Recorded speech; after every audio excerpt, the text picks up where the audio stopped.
somebody money from someone, go back to them and tell them, oh, I promised you. Look, I said I was going to bring it to you tomorrow. But I can see that tomorrow I won't get it. So I have come already to tell you. And this is why I won't get it. And then you give them. Don't wait until they call you. Tomorrow you don't go. After tomorrow you don't go. They call you. You shut their phone. They can't reach you. And Kojo was talking about, I have 2 professors. Okay, one is a full professor. The other one is not a professor. He's a doctor. He just applied for senior lecturer. I've put a committee together. In fact, the guy has borrowed money and collected money until he's collecting money from students. So when Kojo talked about habits, the other one has collected money from people. So you go somewhere and say, give me $35,000. I'll give you $70,000 in 2 months. So you are there, you get a letter from the CID. Dean, please produce this person to report at CID. Hey, but you see, it begins from elsewhere. I mean, somewhere. Some of us at this level, we think that we can beat the system. So we would, take money from somebody, we will dodge them, or you go, please, look, this life, whatever you put on the ground will germinate. And to be a good entrepreneur, not just entrepreneur, but to a professional, and all of that. Your colleagues will respect you based on your level of integrity. This person, how is he, and all of that. So my work life, not a single that you have your ethics level is tough. When you deal with people, talk the truth. People, especially young people, don't know that because of the experiences we have gone through. Anytime you start talking, before you stick 2 sentences together, we know where you are going. I can see the lie straight in your face. And then you talk and think you are, please be careful. But now let me tell you what we have in the business school.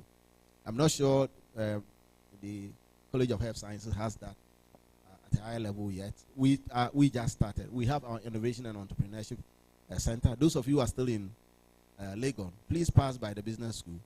Ask for the Entrepreneurship and Incubation Hub. We call it the NEST. It's under one of the main block buildings where we've set up a place supported by one of our alumni to help students. So currently the university has a number of student groups that are working on different projects. My center, I should say our center, would only help students who are business students, but who can show that they are coming with at least one other student from another faculty. So if you came with a biomedical student, we are happy to support you, and we are looking for resources. This week I've met 2 investors who are coming to try to invest in student-led businesses and to support them. We develop a curriculum working with the USAID. We have a lot of portals, and we helping to. So when you come, we will take you through the entire process of getting all the bad thinking out and put you, like you people do. We remove the blood and put proper blood inside. You know how I used to think? I used to ask the question, but if somebody has a bad disease, why don't you take all the blood and put new blood inside so that the person will be fine? But that's a layman talking. But if you come there, we will take you through. So anytime you are on campus, take time, pass through the center, and we have a curriculum that we will take you through. Show up. During holidays, if you have time, please pass by. These holidays, the long vac that we're going to have a skills and employable, soft and employable skills boot camp. And those of you who want to be able to learn a thing or two, at some point you will have to pay a little money. But it will be a great opportunity for you to go through that process to see how you can bring yourself up to getting what employers are looking for, but not that, but what it is that can take you from your current level to another level. I asked 2 questions to my students last week. Sorry, should be closing now. I asked them, how many of us here, if you finish school today and you have a job ready for you to take, that job in 5 years, 10 years, you will be a manager in that job. You have a house, you have a car, you have a husband or wife. If you want to be like my father, you can have many, right? If you are like me, you have one. And you and that all of that, and that you'll be at the manager level. and your life will be comfortable. And it's either that or you finish school, you have that option you can take. But it looks to you that you have a great idea, that you can start the idea, you can grow it, and in 5 years or 10 years, you are very sure that that idea would give you a big conglomerate of businesses. You will be the boss, employing hundreds of people. You know, you can travel anywhere in the world. Which one will you choose? Option 1 or option 2? Hello? Oh. Adam, me what man? Option 1 or option 2? Oh, let's see those who want option 1. If you want option 1, put up your hand. Option 1. You want to be secured. Your job, somebody is paying you. Every day you go to work, you get a job. You can become a manager in 5, 10 years. Yes. Let's see those who want to take option 2. Option 2. If you want to take option 2, let's see those who don't want to take anything at all. Hey, Yehovah. Me, I'm a prophet too. If you don't raise your hand for 1, and I declare that I remain in the middle forever, you remain there forever. You.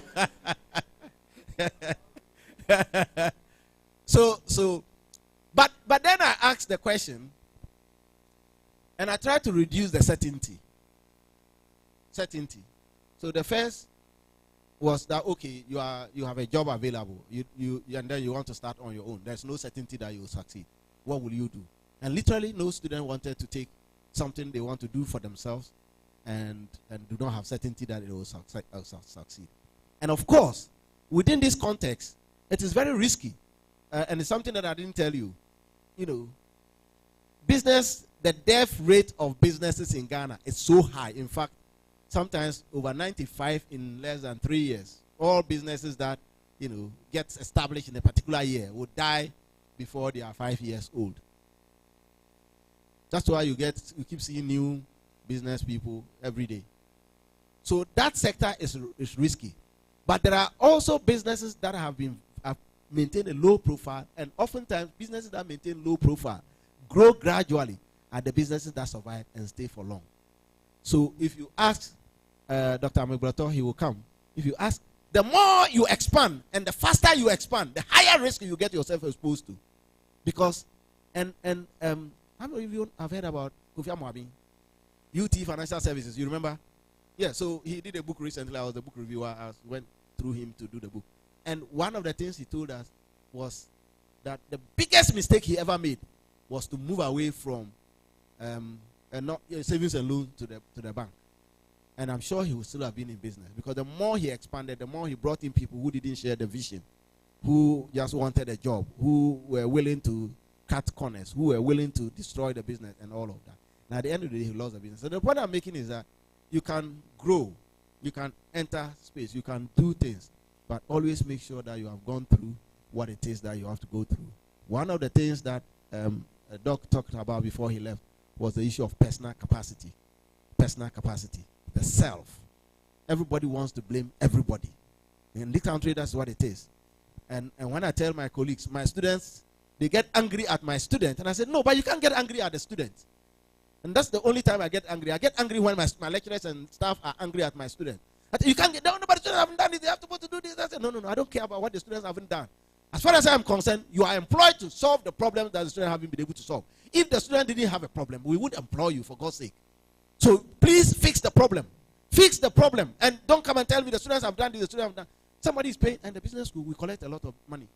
Collect 8,410 per semester from those people. And I share it, and people are happy to feed their children and families with it. And when the person who paid the money comes in, and you must treat them well, you are telling me that they made a mistake. Therefore, you have to fix the problem. You have to fix it. Hello, I said you have to do what? so it's okay. Let me leave it here. Otherwise, today we will close. I thank you very much for your opportunity. If you are finished.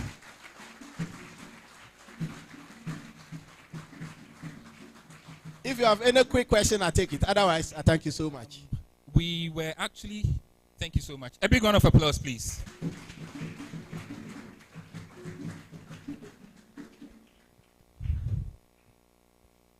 What a way to bless us with this fountain of business knowledge, both literally and practically.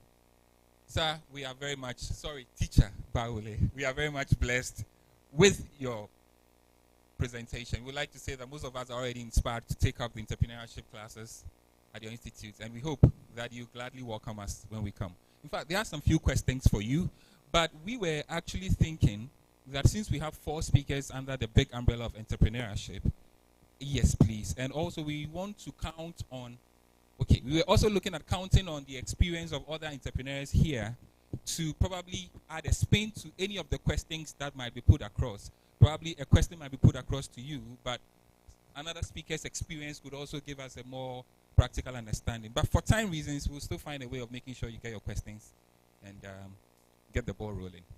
Thank you very much once again. Thank you so much, Teacher Baole. I think we've learned so much. Well, we are reminded of the soft and employable skills boot camp that will be coming on during the long vacation. Do make time to pass by if you do have the opportunity. Please, let's put our hands together for him again.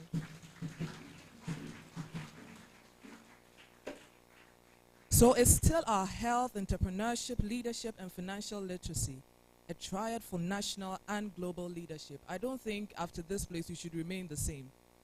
Next on the bill, we have an amazing person, another amazing speaker, representing the Deputy Finance Minister.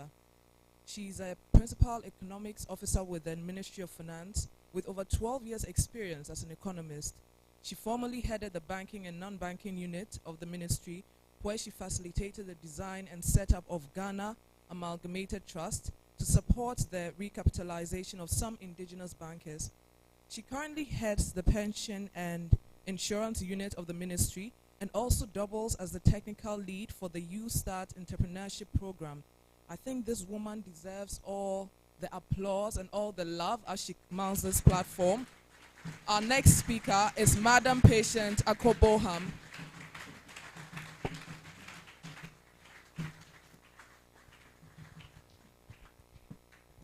Thank you very much. I wanted to be as brief as I could, but listening to all the speakers, kindly permit me to go through the slides I came with, because I have learned some new things with disruptive entrepreneurship and opportunistic entrepreneurship, and I think my presentation comprises all of that. So if you could kindly permit me, I'll try to go into in-depth presentation of the Youth Start. Thank you.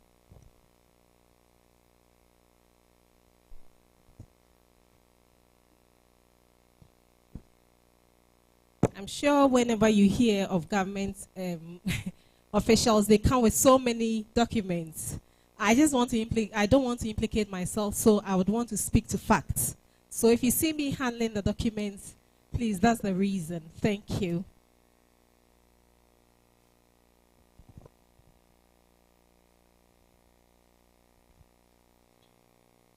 Okay, well, so whilst waiting for this, all right, so it's in. I'm sure you've heard of the Youth Start initiative being talked about in the news, variously by the Minister, Deputy Minister for Finance, Honorable John Kuma, and his team. And we are here today to talk to you on the Youth Start. So just by way of my outline for presentation, I'll just look at. Okay, so I'll give you a background to Youth Start, overview of Youth Start, some of the programs under Youth Start, and how to apply. I just wanted to terminate at the Youth Start programs, but I think that I would go in depth so that it will help some of you here, just in case you're interested. All right, so let's go. So I'll proceed to give you, some statistics with respect to the unemployment rate in Ghana here, particularly for the youth. And the figures you see here are from Ghana Statistical Service. So these are authentic figures. We are saying that youth unemployment situation in Ghana is very dire. It's dire because, you see, there's a saying that the devil finds work for the idle hands to do. And when people are unemployed, they may be lured into so many things, and that could lead to, instability in the country. So that is what we have here. And according to the Ghana Statistical Service, we have overall youth population in Ghana being 11.7 million. And we have youth unemployment rate being 19.7% of that. Out of that, we have 22.3% and unemployed males, 22.3% for females, and for males being 17.4%. Even with those who are classified, even though with those who are working, 50% are classified underemployed. Meanwhile, every year you have about 109,000 tertiary students being churned out from the various institutions, tertiary institutions.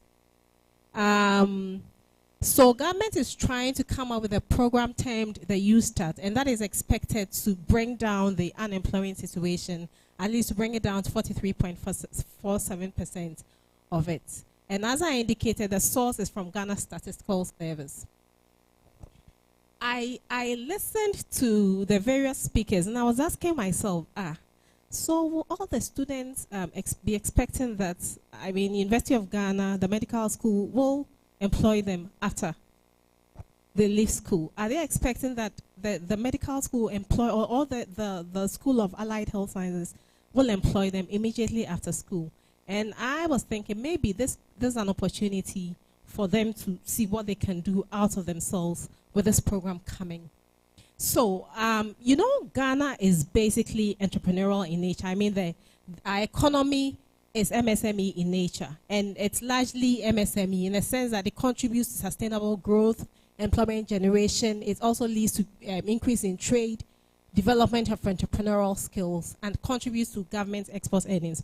Prof is here, so he knows what we are talking about. Yet MSMEs can be found in various sectors. So we have the textiles and garments, we have health, we have tourism, we have agriculture and food processing, we have mineral processing, oil and gas. They are all found within the MSME sector. Last year, according to Ghana Statistical Service again, our GDP was 60 billion as of 2021. Export was 14.7 billion, again for 2021. Economic growth, 5.4 for 2021, and FDI, foreign direct investment, was 2.41 billion. And I've already indicated that our economy is largely MSME. And so we are saying that 92% of enterprises in Ghana are MSME in nature. They contribute 83% to employment and contribute 70% to gross domestic product. And they are largely informal in nature. So you have about 70% of them operating informally.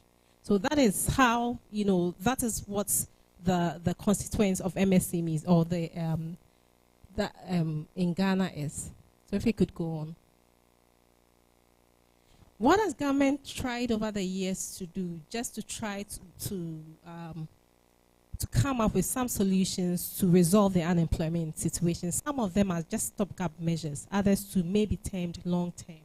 So we have the Nation Builders Corps. I'm sure most of you are aware of it, what we refer to as the NAPCO. We have the Youth in Agriculture for Economic Development. We have the famous One District, One Factory. We also have the Youth Employment Agency, and even National Alternative Employment and Livelihood, especially for those who are into, the illegal mining space. But we still have unemployment rate, which is quite high. So government has come up with a program to try and come up with a permanent solution to some of the unemployment rate. I must indicate that this Youth Start is a program. It's going to go on for 3 years. So starting from this year to 2024. And what government intends to do is to create an entrepreneurial nation by letting the youth have access to funds, technology, and markets in order to help them come up with their own business ideas, grow them as well. So basically, government wants to create 1 million jobs for the youth over the next years by building an entrepreneurial nation. And there are some programs or components, models under the Youth Start program. I'll go into that. But we basically have the district entrepreneurship program, we have the commercial program, And we have USAT grades that deals basically with a faith-based organization. So those are the models under the USAT. And we are saying that regardless of whichever program you're on, we have some components that are, that are requirements for you to go through. So we have training and capacity building. With training and capacity building, what we're going to do is to help you with basic, business skills, rudiments in business, how to become an entrepreneur, so that the funds you be given at the end of the day, you make judicious use of that funds. So basically, that is, it will give you, so we'll provide both, in-person training and online training for the applicants or entrepreneurs that will come under the USTAT program. The second component is access to market, technology, and procurement opportunities. How would governments do this? Access to markets, governments, for those who will be under the USTAT program, governments will organize periodic trade fairs, both online and in person. And then, because we have a technology bit of it, your wares and your product could be exhibited on that as well. With procurement opportunities, I always, anytime I go to places, I always say government may, as a matter of policy, decide that we are given an X amount of procurement opportunities for those that are into USTAT or those that are under the USTAT program. So if you are in the health sciences and you are producing a certain product that is helping, government can decide that we've probably given you 10% for USTAT, applicants or entrepreneurs. So that is it. For compliance and quality assurance support, it's basically to help you to be compliant, to meet the basic, standards. So if you're into food production, we'll help you to get the necessary certifications from the Food and Drugs Authority and other, relevant authorities. So basically that is it. Access to finance. We all know some of the challenges, entrepreneurs face with respect to access to finance. Sometimes, if you want to access funds, you'll be required to come up with, a lot of things, collateral you may not necessarily have, and some other things. So government is trying to let you have access to low-interest business loans or investments of up to 500,000, depending on the program you're on. So these are the components under the USTAT. If we can go on. What are the priority sectors government is considering? So we have forestry and fishing. We have manufacturing, electricity, gas and water, construction, information communication, and technology. And we have others. And this is where I think that, the school and allied health science fits in under the others, because it's basically to come up with innovations, to come up with ideas, initiative. So that is it. What is the expected impact of the USTAT? As I indicated, government is seeking to create 1 million jobs. Doc talked about the impact of the COVID, and we all know. So, as a response, government came up with a cabas, to help to alleviate some of the difficulties the businesses are going on. But still, there are some issues. So that is it. So it would basically help accelerate the impacts of COVID. When we have work to do, we'll be able to, our purchasing power will increase. We'll have higher consumer purchasing power. Reduction in crime rates. I did talk about the fact that the devil finds work for the idle hands to do. It will also increase the tax base to expand government revenue, because one of the requirements will be the Ghana card, and that will allow for easy tracing. And I always say that the last time I think I worked, they requested for some information, that required I had to refer to my my payroll. And I was amazed at how much I pay as taxes. It's a lot. That day I screamed. I was like, what? I have never paid attention. Is that how much I'm paying? Yet, these MSMEs that are largely informal in nature do not pay much taxes. And so those of us who are just in the formal sector are bleeding. And so once we formalize these informal, businesses, it will allow for expansion of the tax base. Because of some of the requirements, we can trace them for, payment of tax, and that is going to help, governments come up with so many development initiatives. So basically that is it. And then it would also increase productivity. So I talked about the various sub-programs. So we have the District Entrepreneurship Program. Under the District Entrepreneurship Program, we are looking at, nascent entrepreneurs. We are looking at starters. So if you have a business idea and you want to develop, you can be under this particular program. And it will be implemented through the GA, that Ghana Enterprise Agency, and NEIP, National Entrepreneurship and Innovation Program. I'm sure you've heard about it. And they'll be complemented by National Youth Authority, Ghana TVET Services, and NAFCO. So those are the implementing agencies and implementing partners under the District Entrepreneurship Program. What products will they be offering? So we have the Starter Pack product. And the Starter Pack product is mainly for individuals. So if you want to start a business, you can access this particular product, and that is up to 50,000, depending on what business you're on. And I did indicate that, as a requirement, you need to go through training. Sometimes it would require that after the training, you wouldn't really need funds, but maybe technical advice or, equipment or something like that, and the funds could be used to purchase those things for you. The Accelerate product basically for groups and associations. And I was asking myself, maybe, students, you could team up and access this product. Because I'm not into the science, I don't know what you do, but I think it's an opportunity for you to probably come up with some innovations under this. Then we have the commercial program, and that particular one is for existing or brownfields. So that is it. And that is being led by the Ghana Association of Banks with some participating financial institutions. And we have worked with them to develop a product called the Standardized Loan Product, or the SME Loan Product. For this particular one, you can access up to 100,000 to 500,000, depending on the business type. And for the Youth Start grades, as I indicated, for faith-based organizations. And so we have products like Youth Start Leg Starter Pack of up to 10,000, and Next Generation Microloan product of also up to 25,000. So what are the features of the District Entrepreneurship Program? I did talk about the fact that there are two main products. We have the Starter Pack product for individuals or existing, micro businesses, nascent entrepreneurs, and can access up to 50,000.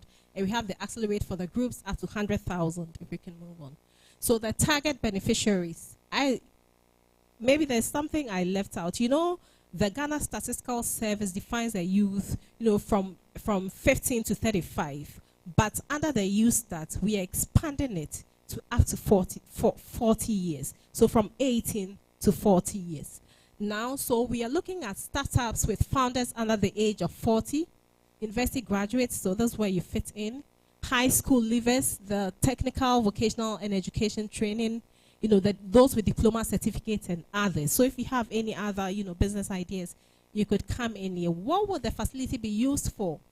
Working capital, liquidity, funds, equipment, machinery, technology purchase. As I indicated, sometimes during the training phase, you would not necessarily require, funds or liquidity, but, equipment and other things. So that is what it will be used for. Registration and compliance certification, rental, factory office space, renovation, factory upgrade, shipping of goods, skills upgrade, training. In March this year, we had the pilot of the Youth Start program. That took place in UPSA, and we had people pitch their business ideas, and it was so interesting. We had this guy who came. I don't know how he did it, but he's been able to, the normal charcoal that people produce and sell. I don't know how he did it, but it doesn't emit smoke. At the same time, when you touch it, it does not dirty your hands. You understand? And because he pitched it, he was successful, and funds have been given to him to continue with that. In fact, we had about 55 people pitch their business ideas, and after they went through all of the training, funds have been given to them to start their business and expand that. So what are the features? I did talk about the fact that the funds you would receive are really concessionary in nature. So for the district entrepreneurship program, we are looking at, an interest rate of just 4%, and you have up to 3 years to complete it, to pay. And for the grace period or for the moratorium, it's working capital, we are giving you up to 6 months. And a normal circumstance, when you go for, facility from the bank, you would be required to pay immediately. But here, we are giving you 6 months in order for you to be able to go through around it so that you can have time to pay. And then for, capital expenditure, 12 months. We are also providing a life insurance protection, and you will not be required to come up with any collateral. But of course, after the grace period, you'll be required to pay monthly. So benefits, as I did talk about, building, advisory, access to markets, business advisory support services. These are the benefits you will derive, okay, and delivery of equipment to beneficiaries. For the eligibility criteria, we are saying that applicants must have a verifiable digital address. Applicants should have Ghana card. I indicated that Ghana card is a must. I mean, it's a main card we are using for transaction now. You should have gone through 2 weeks training to qualify. That is very, very essential. You should have the potential to create jobs, okay? And you should come with a 3-year projection of number of employees you want to. Businesses with employees between 1 to 5. You should be profit-making organization. It's not basically for, the NGOs, because they are non-profits, but you should have the potential to make profit. And I think there's something which skipped me. This particular program is not for importation of goods, but it's to, help come up with people's initiatives. So basically, that is it. The entity must be Ghanaian owned. In other words, we are giving preference or priority to Ghanaian owned businesses. And you should have a verifiable referee Ghana card holder. That is for sole proprietorship, will require a third-party guarantee, and for companies, a director's joint guarantee. So basically, those are the criteria. For the accelerate, which is for the groups, again, at least, it should be between 18 to 40 years, except that one of them should be executive, all right, within the same age range. And just as I did for the starter pack, the use of facility is the same. Working capital, equipment, registration, compliance, rental, shipping of goods, skills upgrade, and other things. We can go on. It's the same thing. It's the same features and benefits, same eligibility criteria. Let's move on, please. For the commercial program, which I talked about, which is for existing businesses, probably some of you may have your own businesses you're doing, and it could be, and so you may want to access this particular one. As I indicated, we have come up with a particular product called the SME loan product. That is for existing brownfield businesses, and you can access up to between 100,000 to 500,000, depending on the business type. If we can go on.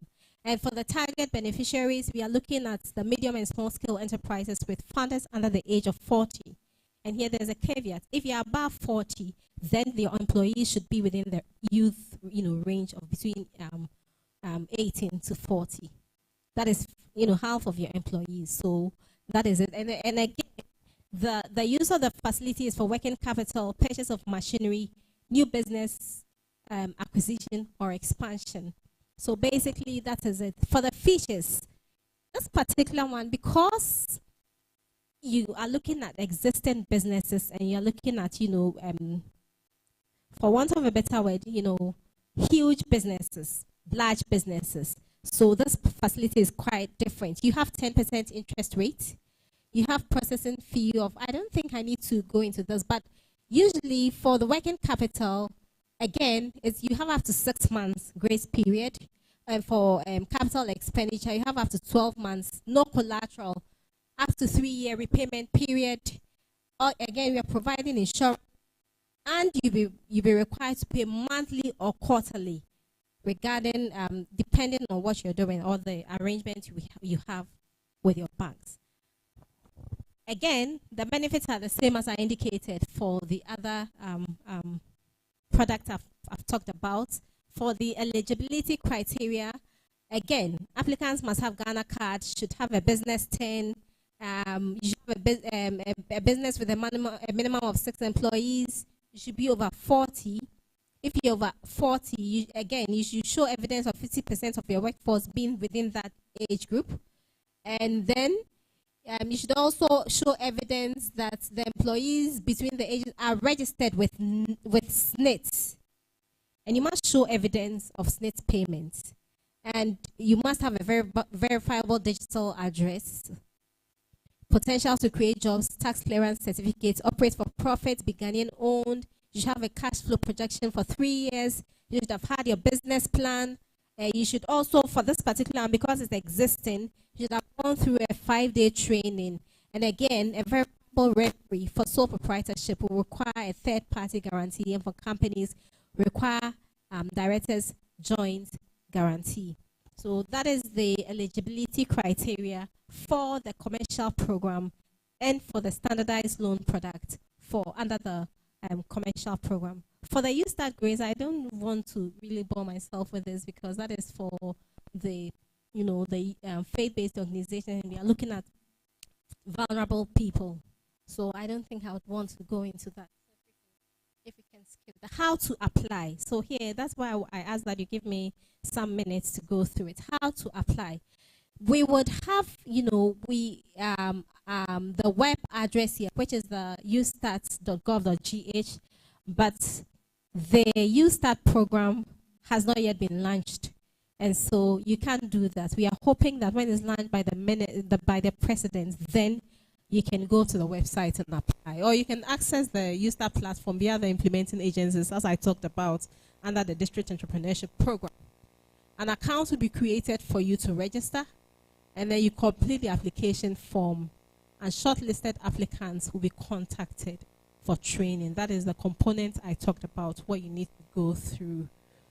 And we are saying that in situations where applicants access to internet, manual application forms will be provided. Here we are looking at those in the other, communities and regions that may not have access to. But I know most of you have access to the internet here, so that shouldn't really be an issue at all. So basically, that is the presentation. I know I hurriedly did it. Maybe you may have some questions because of the time constraint. We'll be happy to answer them. This is where my presentation ends. Thank you very much.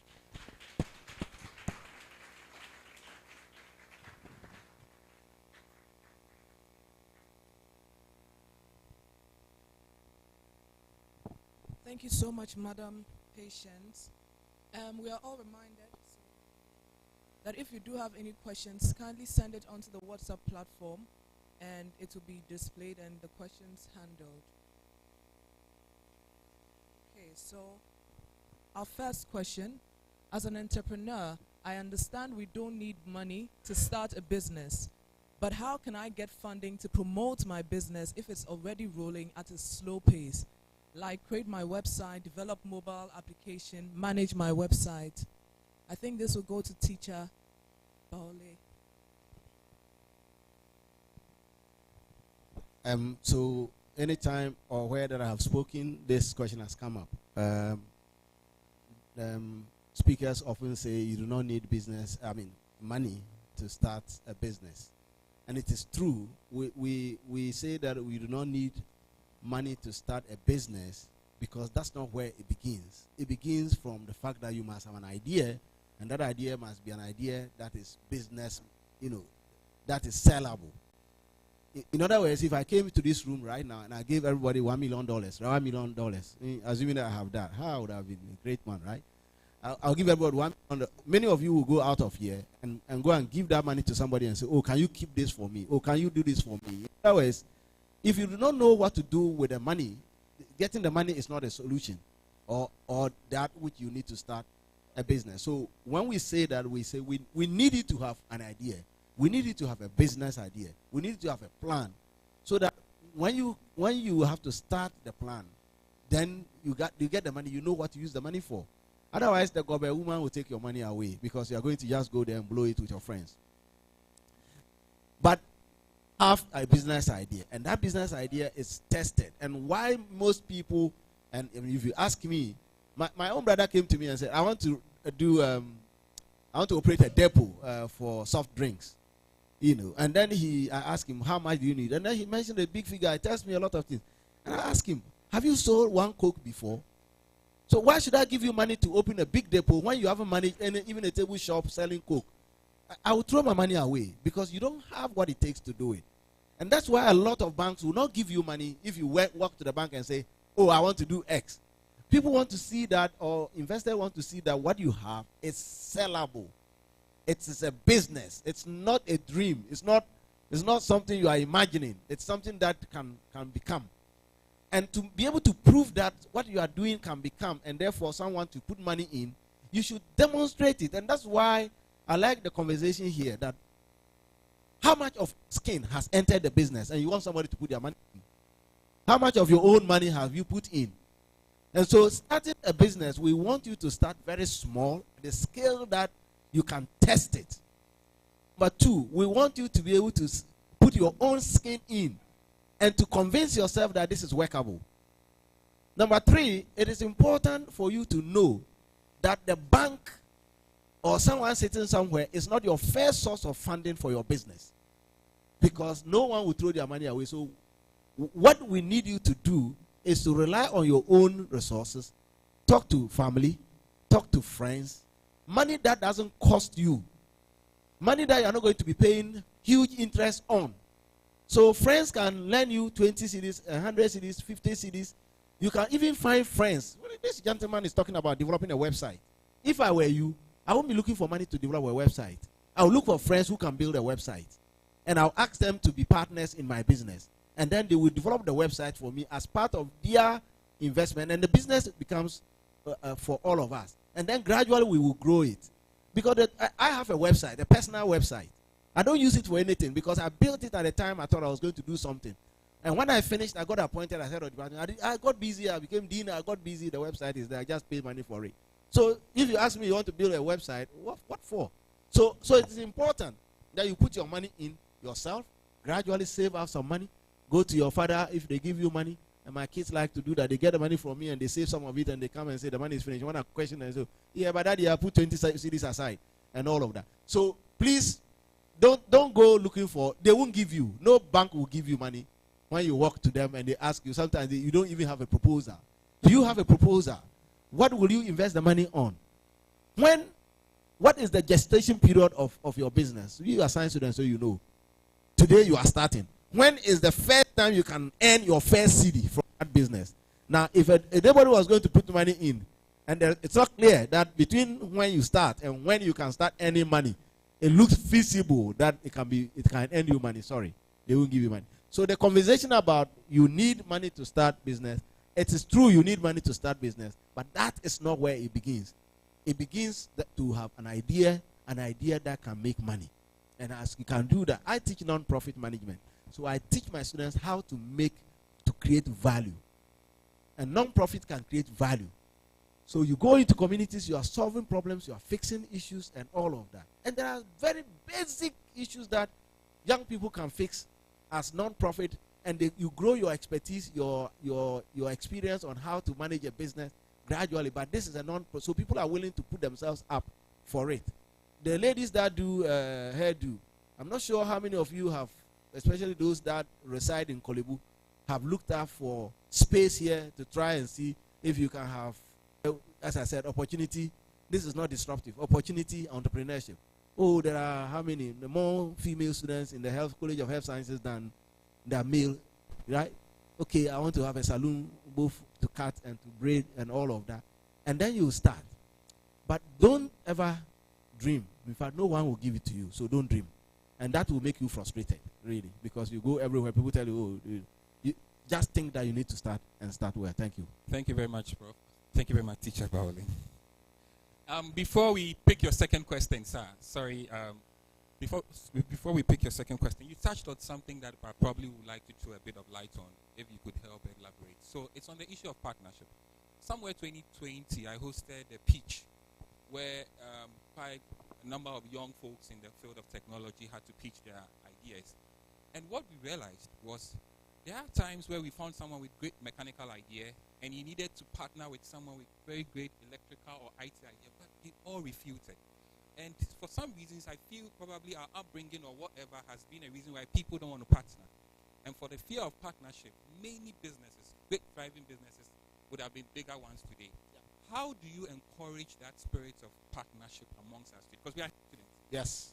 It's fear. So it's fear. People, and you know that that's why online businesses thrive better in developed countries, because there's the level of trust that if I exchange or I put my credit card information on a website, it is secured. So there's a certain level of trust you have for the system. And that's what happens here. Unfortunately, it's rather a contradiction, because in collective societies, there's a lot more trust than individualistic society. So typically we should be happy to have 5, 10 of us come together like we would do in a small community. I'm sure there are a lot of churches here.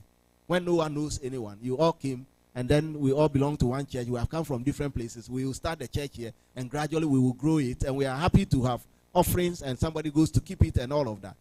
But when it comes to business, people are afraid that someone would steal their ideas. The way to do it, first and foremost, is to get that cultural, I call it soaking, to soak us in the culture to know that, look, it is difficult to do it alone, therefore you need somebody. And 2, to be able to guide them through. And I insist that right from beginning, get someone who understands the law to guide you through the process.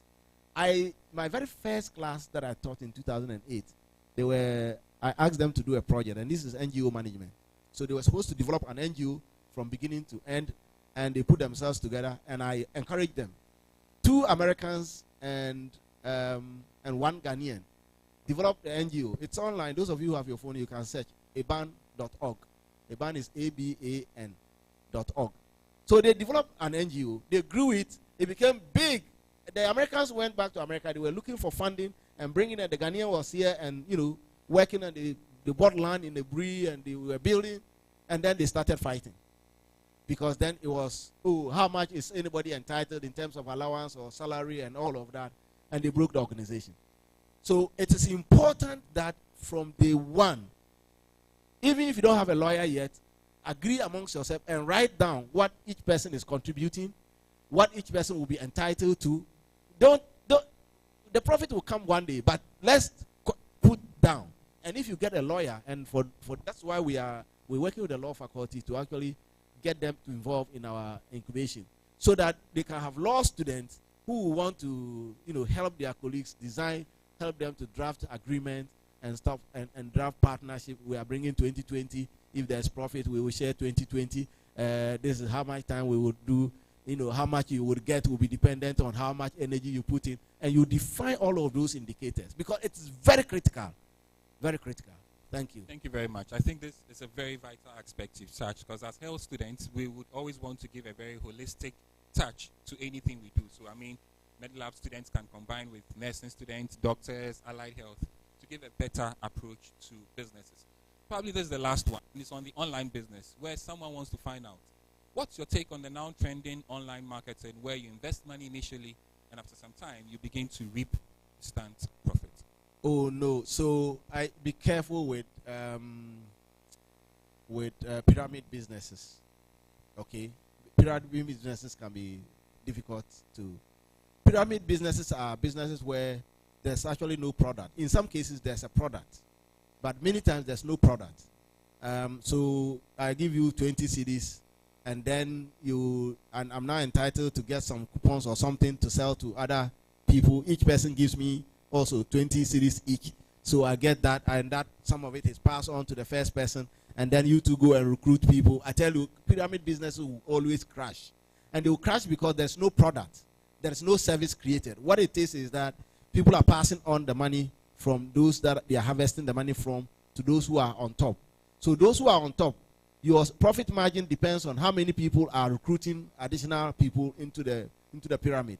So I am on top, and I'll be getting a lot more money, because everybody that gets recruited, I get part of the money comes to me. Now, once you get to a point where no one is able to recruit other people, then the business will start crumbling down, just like a pyramid. You take off one block and the rest of it would. So pyramid businesses are very, very, dangerous businesses. Young people don't get into it because there's no service created. I was, if you were to do any online business, I think you should. There are a lot of online digital things that you can sell, and I've seen those of you who are on Snapchat or Instagram, and people are selling. One of my students recently came to me and said he needed a loan to do what he wants to import shoes and things from China, and he wants to, and all of them. I asked one of my TAs to deal with it. So you can, so they advertise. So they really do not, they advertise, somebody is saying somewhere, the person sends money, they will send the product to the person. Please, if there's a product involved, or if there's a service involved, voila. But if there's nothing involved, just give me money and keep getting pushed up, the pyramid will collapse.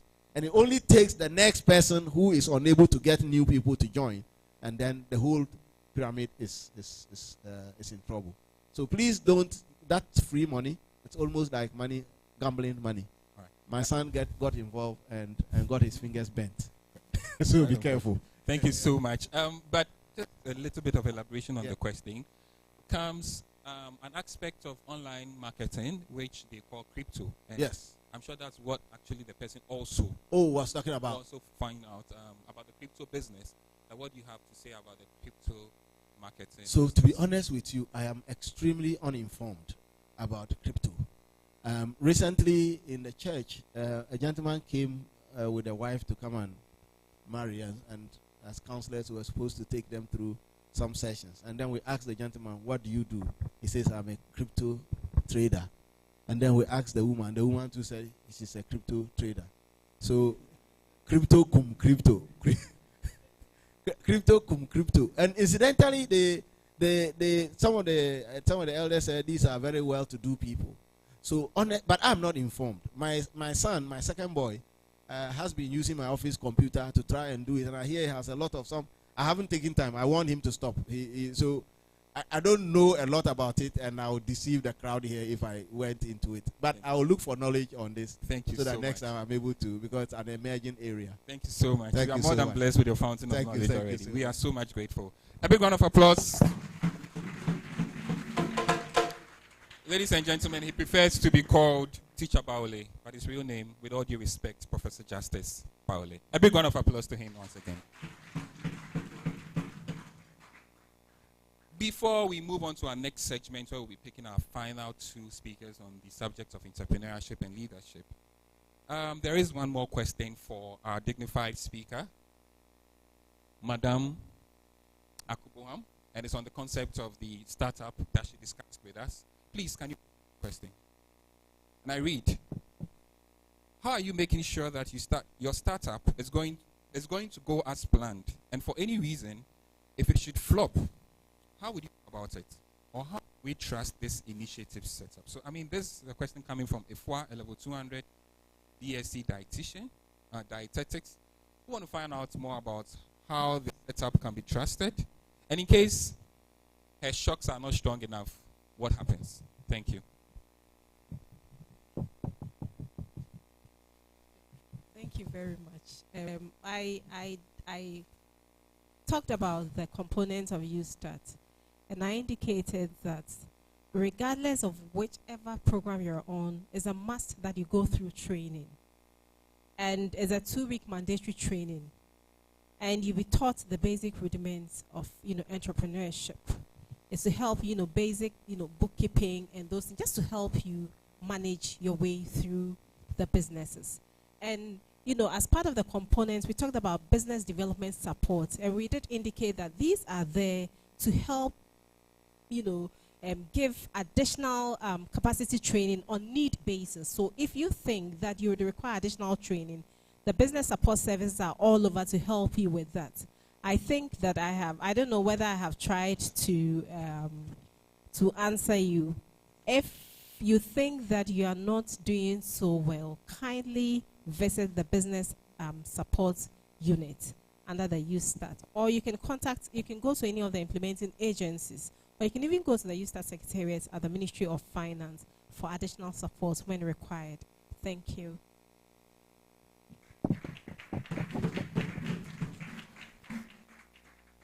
Please, we can do it better. I mean, amongst all the speakers, she's the one who has been very motherly to give us money. So please, let us do it better for her. Thank you very much, Madam Patience Akuboam, who happens to be the rep of the Deputy Finance Minister, Honorable John Kuma. Ladies and gentlemen, if you just joined us, be it streaming on our platforms or just here, you are reminded that this is the Leadership, Entrepreneurship, and the Financial Leadership Summit, Financial Literacy Summit, which is going on right here inside the Charles Ismond building. We've had quite prominent speakers on the bill. Our very distinguished chairperson, Dr. Ugahsa-Jcr, has been amazing. We've had that of one and only Kojo Adai-Mensah, the Group CEO of Data Bank Group Limited. We've had our physiology lecturer and our astute physician, Dr. Charles Hayfon Benjamin. We've had Professor Justice Nyima Baole, who prefers to be called Teacher Baole. We've also had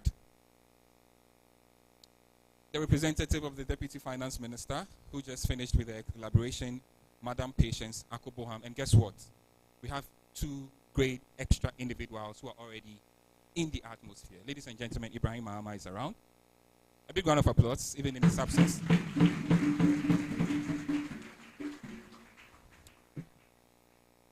I don't know the name you really want to call him, whether you want to call him Freedom Jacob Caesar, you want to call him Cheddar, you want to call him Nana Kwame Bediako. But ladies and gentlemen, he'll be joining us in the next 5 minutes here. For all these dignitaries, in addition to those who have spoken and those who are yet to speak, clearly tells you the extent to which these prominent individuals continue to value our future, believing that giving us the very right tenets of leadership, financial literacy, and entrepreneurship, it is the goal to a befitting future for each and every one of us. To all these speakers and those who are yet to speak, I think they deserve a very big round of applause.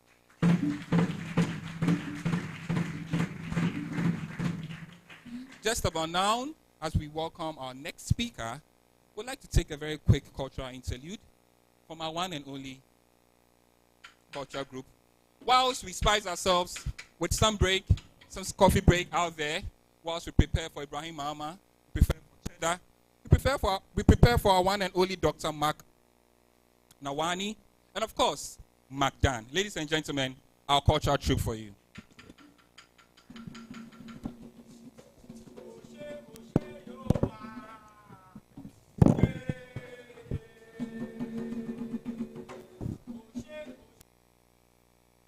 Please be reminded that you're not supposed to spend more than 5 minutes outside, and that we'll be recapping with our final stage of today's event.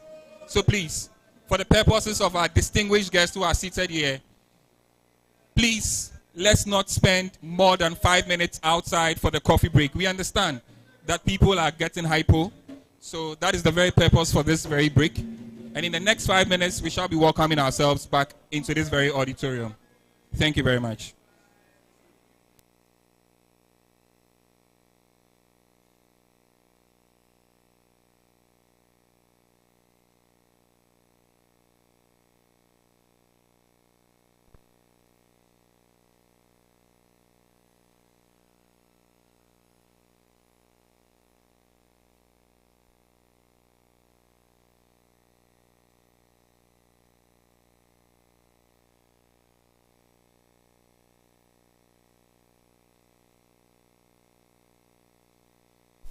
The good news, please, let's get seated. The good news is they are going to serve us whilst we are seated.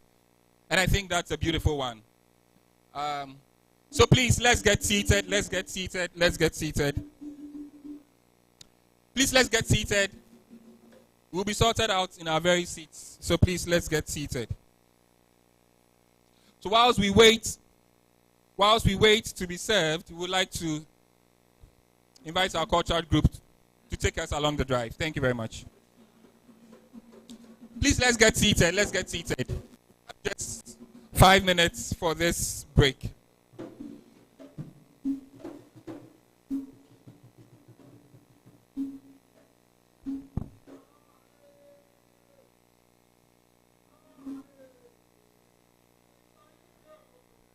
Please, let's get seated, please.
Thank you.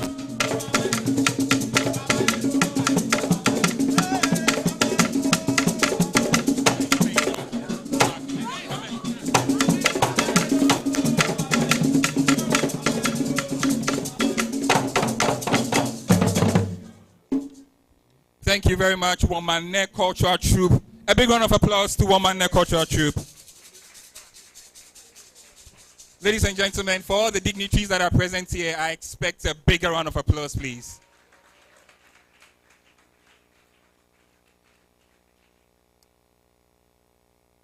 Ladies and gentlemen, on that fateful day, when the one and only much revered our SWAR president, Kwame Nkrumah, said, "Freedom!"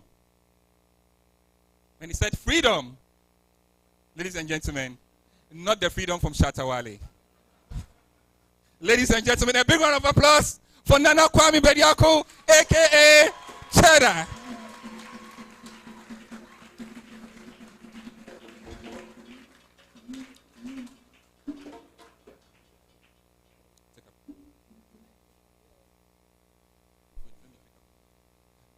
My sister Lana will be introducing our next guest on the bill, but please be reminded to get seated. In fact, the program is now getting started.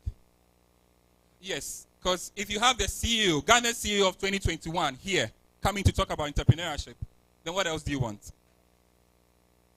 Ladies and gentlemen, with all due respect to our previous speakers, they've given us an amazing and very pragmatic spin to the concept of leadership, entrepreneurship, and financial literacy. And to have ones like Cheddar here, ones from the camp of Ibrahim Mahama, ladies and gentlemen, on his way, Magdan, you definitely can't underestimate this very moment. Please be reminded that today's event is being streamed online on our various platforms. You can still get in touch with us on our WhatsApp platforms where we'll be using for our interactive segment. Please get seated and grant us some silence, please. Silence. We are reminded that today's event is under the auspices of the Office of the Financial Secretary of the University of Ghana Allied Health Students Association, and of course in conjunction with the President of Ubuntu Foundation and the Probity Leadership Council. This is proudly supported by the Data Bank Group Limited, and of course New Crystal Health Services Limited. Ladies and gentlemen, I hand over to my guests here, my co-moderator, Lana, to introduce our next speaker on the bill. Okay, so on the bill, next on our bill, we have a man of many abilities and talents. He is a private medical practitioner and a legislator. He graduated from St. Petersburg Medical Academy in Russia in 1993, and in 2006 did his MBA specializing in healthcare management from the Paris Graduate School of Management. Your guest speaker, our guest speaker, has 29 years of experience as a medical practitioner. He did his house job in Kolibu and was later posted to Cape Coast, Dankwa, as a medical officer and senior medical officer respectively. In 1999, when I was now born, he rented a premises to start his private medical practice. Currently, he is the owner of St. Mark Hospital with branches at Dunkwa on the Ofin and Wassa-Ekropon in the Wassa-Amenfi East District. Also in 2016, he was elected the Member of Parliament for Nabdam constituency in the Upper East region, and he is currently the Deputy Ranking Member on the Health Committee of Parliament. Ladies and gentlemen, I give you a man who is a medical practitioner, an entrepreneur, and a politician. Let's give it up for Honorable Dr. Mark Ketnawani.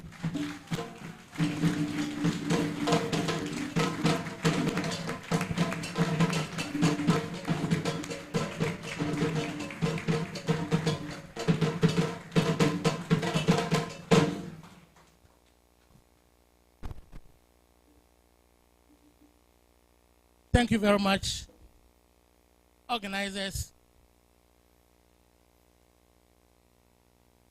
distinguished guests, invited guests, students. I think I'm here today as one of you. I'm here to tell you a little bit of my own story and let you know that you can also make it. Like it has been said, I graduated from St. Petersburg. When I came down, I did my house job at Kolebu. And from there,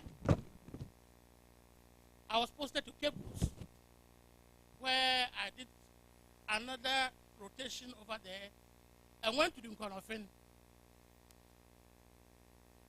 When I got there, I worked for about 3 years. And I assessed the situation. At Duncanofin, there was only a private maternity home, but no hospital or clinic. And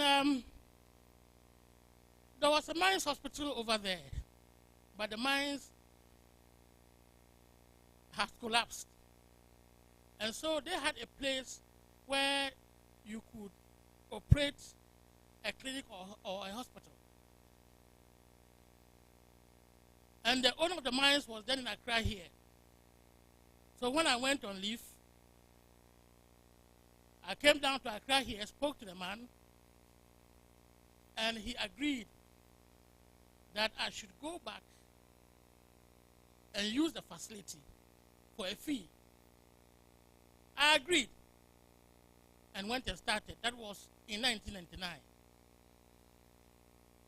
That was 6 years in government practice. I had the plan of probably going to specialize or something. I said, no, let me also try this private practice and see. Because I had come from Russia, where, at that time, the private distance was now emerging, and most of them had started going to private practice. So I also felt that, no, let me also go into private practice. The first day I saw 13 patients. And for some time, it was very low. There were those who came looking for me at the government hospital where I worked and worked diligently. They came there looking for me. If they can't get me, then they come over. They ask people, and they come over there. So I had 13 patients, and gradually, it built up to a certain extent that I started taking what we call the locum doctors. And I can tell you that doctors like Dr. Koboy and who have all worked in the facility. Indeed, in 2004, I was able to build my own hospital. I had finished building my own hospital out of the rented premises. I had built my own hospital. Let me let you understand something. In deciding to go into private practice, one was the fact that there was no nearby clinic or hospital. The other aspect, Dunkwa is a suburban area. It's not a village as such. There were about 500 villages that surround Dunkwa. The next hospital you could gauge at that time was at Bogoso and Takwa or Obuasi. The other aspect was that I had to choose a location that was good. And I chose a location on the Kumasi-Takoradi Highway. The place was very swampy, but I decided to take it and fill it up with about 600 trips of sand and stones before I could build the hospital over there. I was able to build a hospital that can take up to 80 beds. But because of COVID now, we have about 40 or 50 arranged. Ladies and gentlemen, what I want you to understand is that I actually did not get any capital so much to start with. I remember I had about 3 million Ghana cedis that time. It was about 3,000 now. 3,000 Ghana cedis. The first trip I went and bought the drugs, came. Within 2 days or 3 days, I'll go back and buy from Kumasi. I used to have a BMW, and that was what I used to always carry the drugs to come and start with. So gradually, when the situation was getting this, I had to bring in my wife to also come and help. And indeed, at one point, now we got to see about 250 patients a day. That was really challenging, but that was how it got to. And most often, we had our operations done in the night. You see, in the night, the government hospitals did not like operating. So they had I had these referrals in the night to operate on the CS, the ectopies, then some of the abdominal operations were referred to us in the night. So this entrepreneurship that they are talking about, I want you to understand that in the health sector, you can also do something about it. Indeed, later on, as I went into other areas, but the main, I bought a school, had my former headmaster or head teacher in the primary school to come and head it. I went to other areas. You know, whenever I heard something was doing well, I also went there. Or I invested in the area. Because during those years too, we had these student hostels came up. Around 2000 and something that way. I also went and built some. Petrol filling stations, I also went and did some. People were doing it. When I had good land, I also went and did some.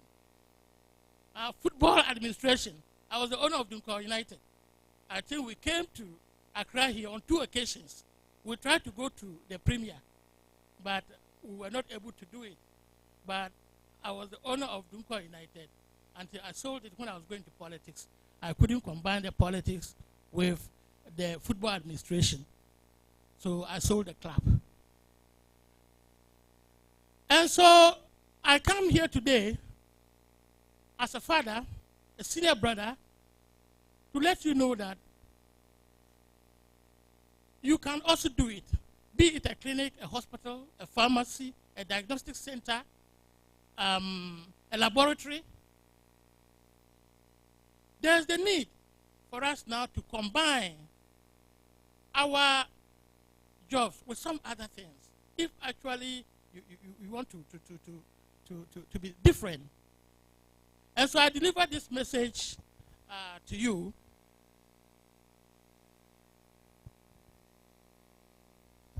So that you ponder over it.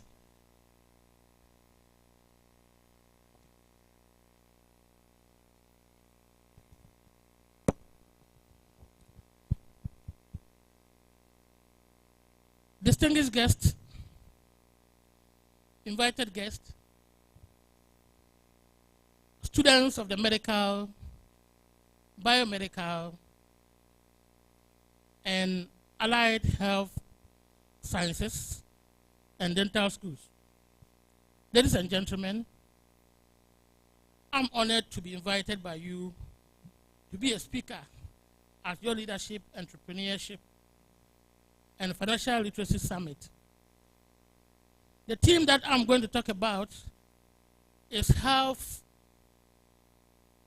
entrepreneur, and leadership. A triad for national and global development. The theme is timely as globalization and digitalization has created new opportunities and conditions that require that as future health professionals, you could find yourselves working in offices other than your traditional working space of hospitals, clinics, and laboratories. Students of the health profession, development is the process of providing the conditions that offer opportunities for improving the quality of human life in a community. Development tries to raise people's living standards and include improvements in food, housing, education, employment, sanitation, environmental protection, provision of water, and health services. It also leads to an enhanced freedom to choose and participate in governance, create growth in social, political, and economic systems and institutions that promote human dignity, respect, and self-esteem. Distinguished guests and students, the UN evaluates human development by considering the following parameters: life expectancy, adult literacy, access to education, and average income. Invited guests and students, there is a synergistic relationship between health and development.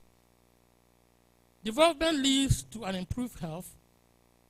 This benefit results from an increase in income and scientific programs in the fight against disease and disabilities. Good health also leads to increased productivity, thus positively influencing development.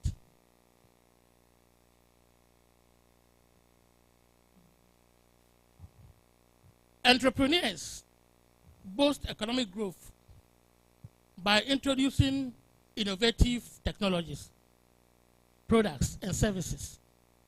They are the risk takers and create jobs. They convert the latent and ideal resources such as land, natural resources, labor, and technology into wealth and end products for usage. The relationship between leadership and sustainable development is very important because there is no meaningful development without leadership, especially in the social, human, and cultural domains. My dear students, leadership improves organizational productivity and growth through engagement and motivation. Medical students and your companions, during graduation ceremony, you'll be expected to solemnly pledge to dedicate your lives to the service of humanity, and that the well-being of your patients will be your first consideration. Your primary duty after completion of your studies will be to work in the hospitals, clinics, laboratories, diagnostic centers, and other health sectors as your contribution to development. However, for the next generation of health professionals, such as you, to become relevant in the nation's development agenda,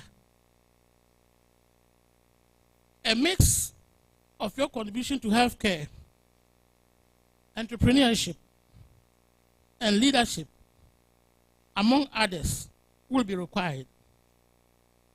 I know working in the health sector is physically demanding. However, what prevents health workers from becoming entrepreneurs? We always complain our salaries are not enough. We sometimes go on strike to show our distaste for our remuneration. So what prevents us from becoming entrepreneurs? What prevents health workers from opening provision shops, for example, or barber shops? Then you get somebody who can, get your hair in good order and put him there to work for you. What prevents us? This hard, cement, and then iron rods, etc. Hardware. What prevents us? Let us ask ourselves. You only need to identify a good person, a family member. It could be a friend. It could be any person that you think. But that is part of the entrepreneurship job. Your ability to identify somebody who you can put there. You don't need to sit down there yourself. What stops us from being part of it?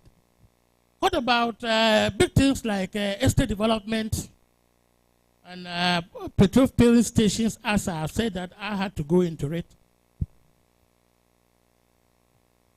Most of you will become leaders in your families, churches, communities, workplaces, or even at the national level. You are science students.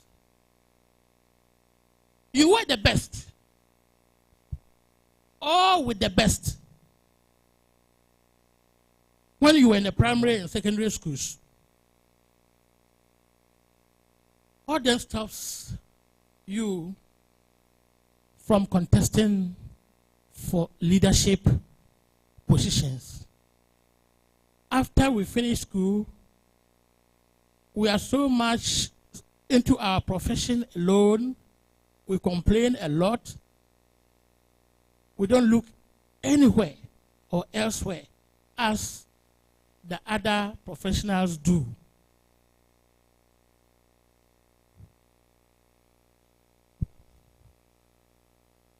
You should remember that Greek philosophers postulated that the good man who refused to lead will live under the administration of what? Worse men. And so if you decide not to go into leadership positions, then be prepared. You were the mathematicians, most of you here. I know,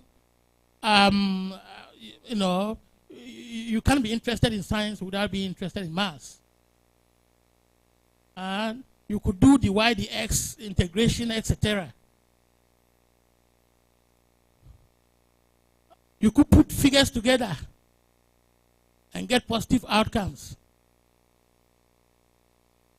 And so now you leave the administration to people who cannot even, probably 1 + 1 can be 3 to them.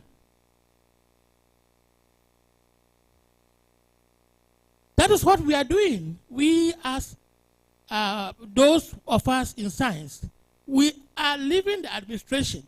The mathematics aspect of the administration have been left to other people. And we sit down here and complain that inflation is very high, the fiscal deficit is high, etc. We are not going through it. What prevents us from contesting to be a unit committee member? They don't meet that frequently. Assembly can meet once in every 3 months. I've been an assembly member before. They can meet once in every 3 months, 2 months. As a health professional, what stops you from going for an assembly meeting once every 3 months?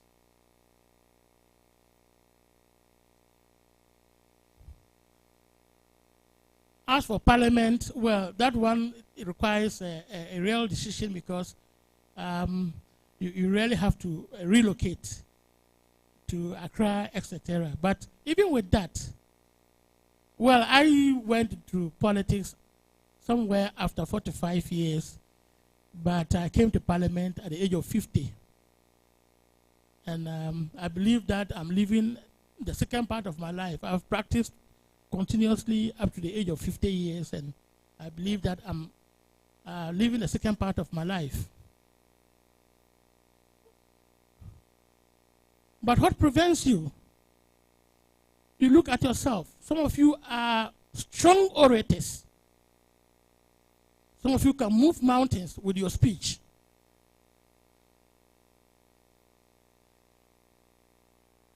You think about it. In conclusion, financial literacy is one of the many tools necessary to holistically contribute to development. And I hope at the end of your summit, we will have students who will be ready to conquer the world. I thank you very much.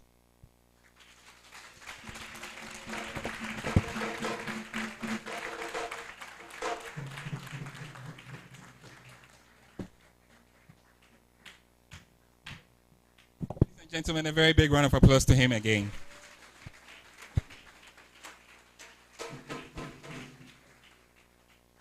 Once again, we are reminded that we are gathered here at the Charles Eastman Building on what continues to go down at the very, very, very first edition. Of course, one of its kind as far as financial literacy, entrepreneurship, and leadership is concerned among allied health students and, of course, medical students in general. Once again, my name is Eric Tetait, and I'm more than proud and honored to be co-moderating today's event. As indicated earlier, we shall be having our Q&A session for our distinguished speaker, Dr. Mark Nawane. But of course, we shall be conjoining that with that of our next speaker. And without wasting much time, I'd like to move straight and welcome our next speaker.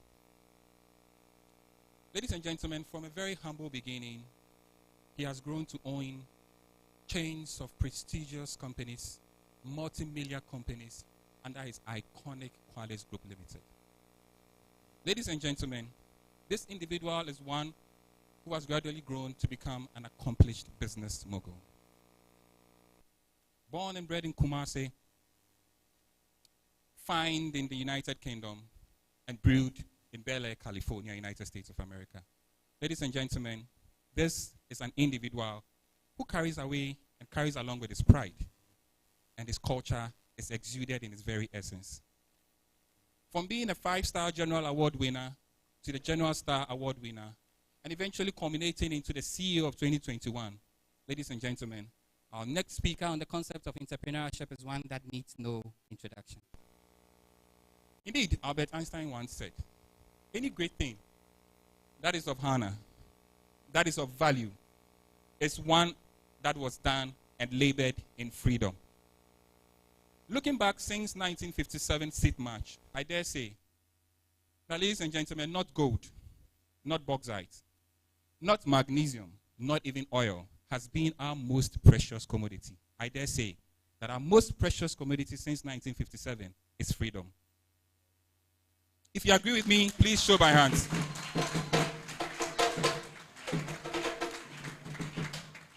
If you dare agree with me that our most precious commodity is freedom, then join me by saying, freedom is here. Freedom is here. If freedom is here, then help me welcome on stage Nana Beku Kwediaku, a.k.a. Cheddar.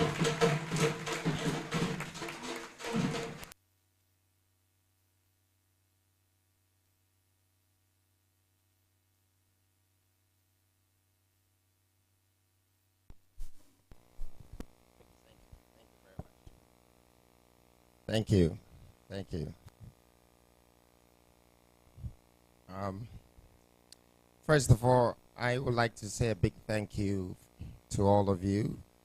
I know you expected me, but I'm so much privileged and honored to have this opportunity to share my knowledge and my experience with people like you.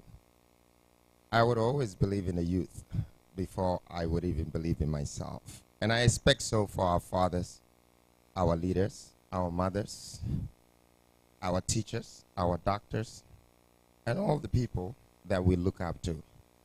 That the future is you. And that's why I cherish this moment to be here. I could have been anywhere chasing the money, which they call the entrepreneurial responsibilities. But guess what? You're more than that.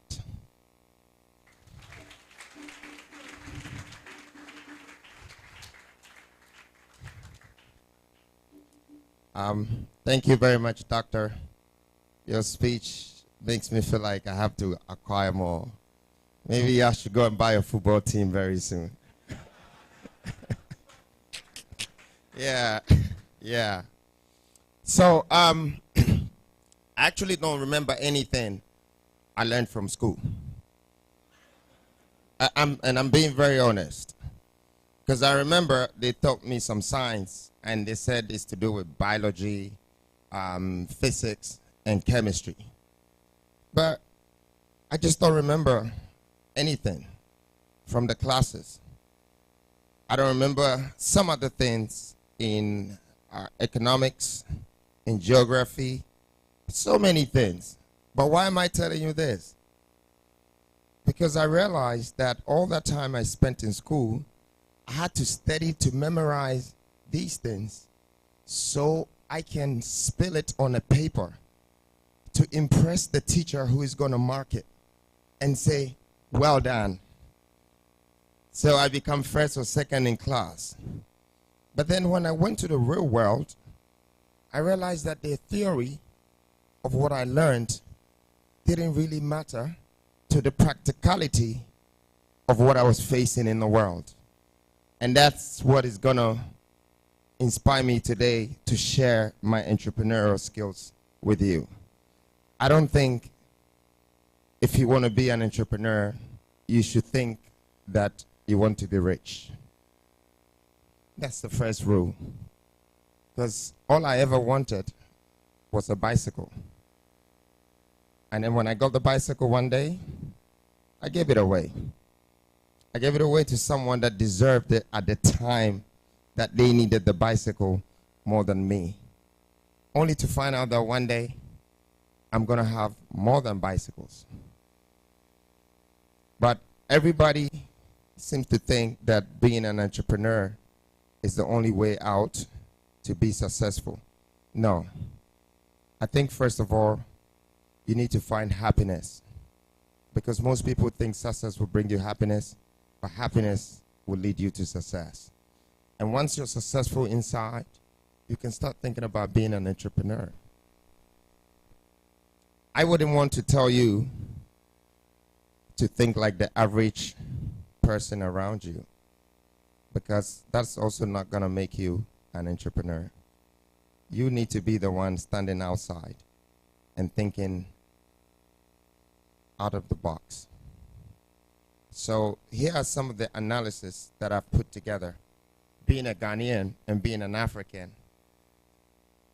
I think that the first thing that they bring us up, the way they bring us up, doesn't help us to become entrepreneurs. And I'll tell you why. So your father is a doctor. Your father takes you to school. Then he puts in your head, you have to be a doctor. So then you also try as much as you can to become a doctor. Then you give birth to another child. And then when the child is growing, because you're a doctor, you also say, you have to be a doctor. So what is happening in our countries? Everyone or every parent or every leader is forcing us to become either like them. What do you think you're missing? You're missing something. The freedom to be who you want to be.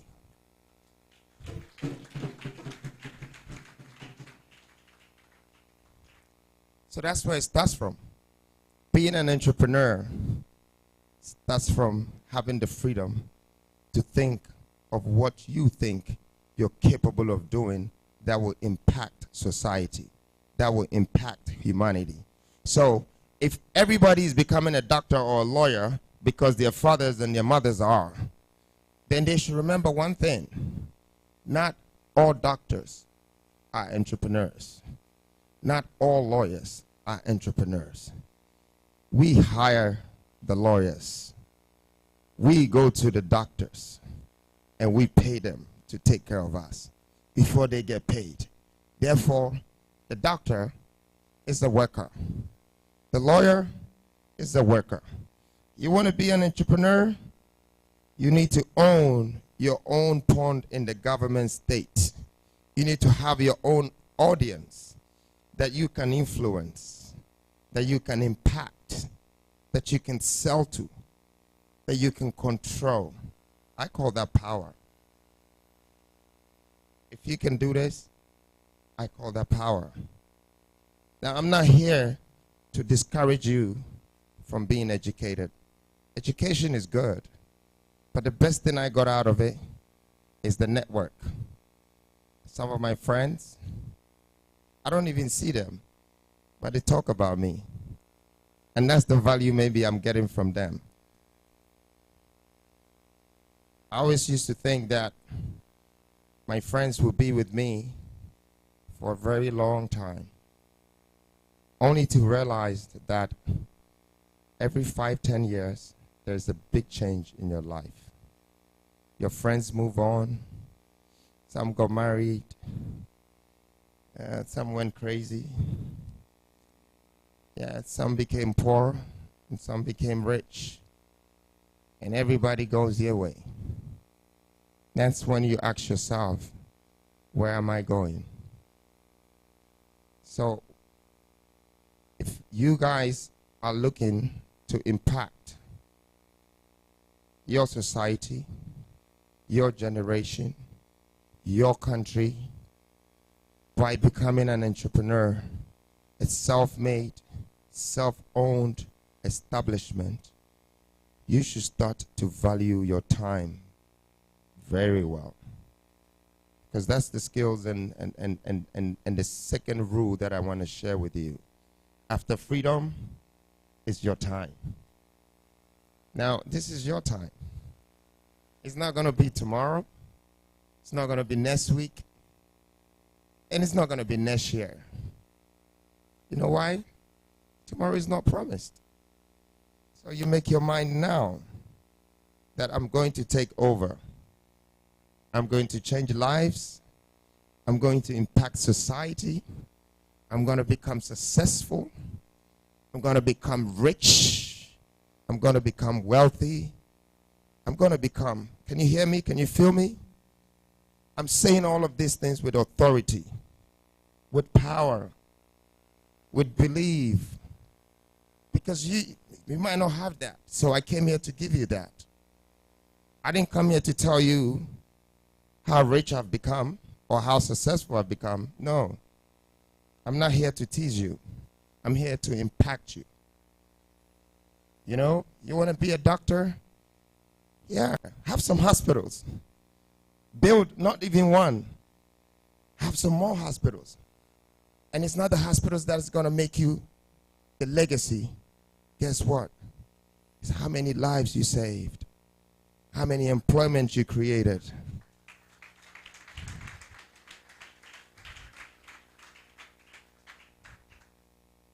See, we have to be remembered for the things we do. Yes, I have come from a long way. And I grew up with a penniless mother who didn't have any money. But for me, I saw that as a great opportunity. A rich man's son is likely to be poor again because he doesn't think he needs money. But a poor man's son should be very hungry to move their mother, their family, from where they're coming from. And that was the beginning of my inspiration. I thought poverty was a curse, and I needed to turn it into a gift. And I did. And that's my pride. It's not my money. It's not the buildings. It's not the watches. It's not the cars. It's the journey that I can say I'm one of the people, I'm walking on a path that millions were scared to walk on. That I'm speaking the language that billions are scared to speak. That I have freedom and no one can trouble me.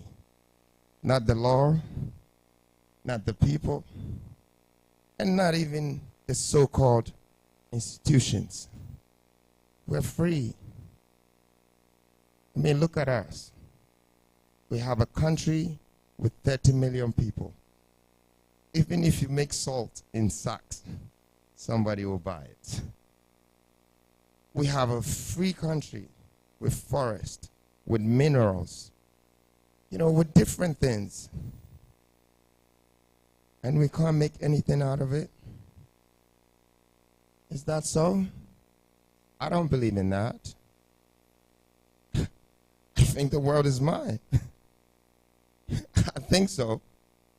And, you know, it might not make that much sense to you, but I really came to take what belongs to me. And anything I lay my hands on, I'll grab it. I will not let go. I will not stop. And when I'm not here, I don't just want to be remembered. I want my absence to be felt. Because if I'm going to be an entrepreneur, then I have to take you to the 7 levels. So I'm making the best use of my time. And I want to tell you this. If you want to be a footballer and you're 18 today, you might have time to become a footballer. But if you turn 27, please, you've missed the time. Think of maybe being a coach, because the football career is gone. So I'm using my time very right, and I'm grabbing what I can grab at the time that I have the energy to do so. I want to inspire you with this. I want you to know your time is the best thing right now. And when you leave here to go home, there's so many things that have been going through your mind that you probably didn't know exactly who you are going to become. But today, I know by the time I leave here, some of you will know that you have embarked a new journey of becoming someone.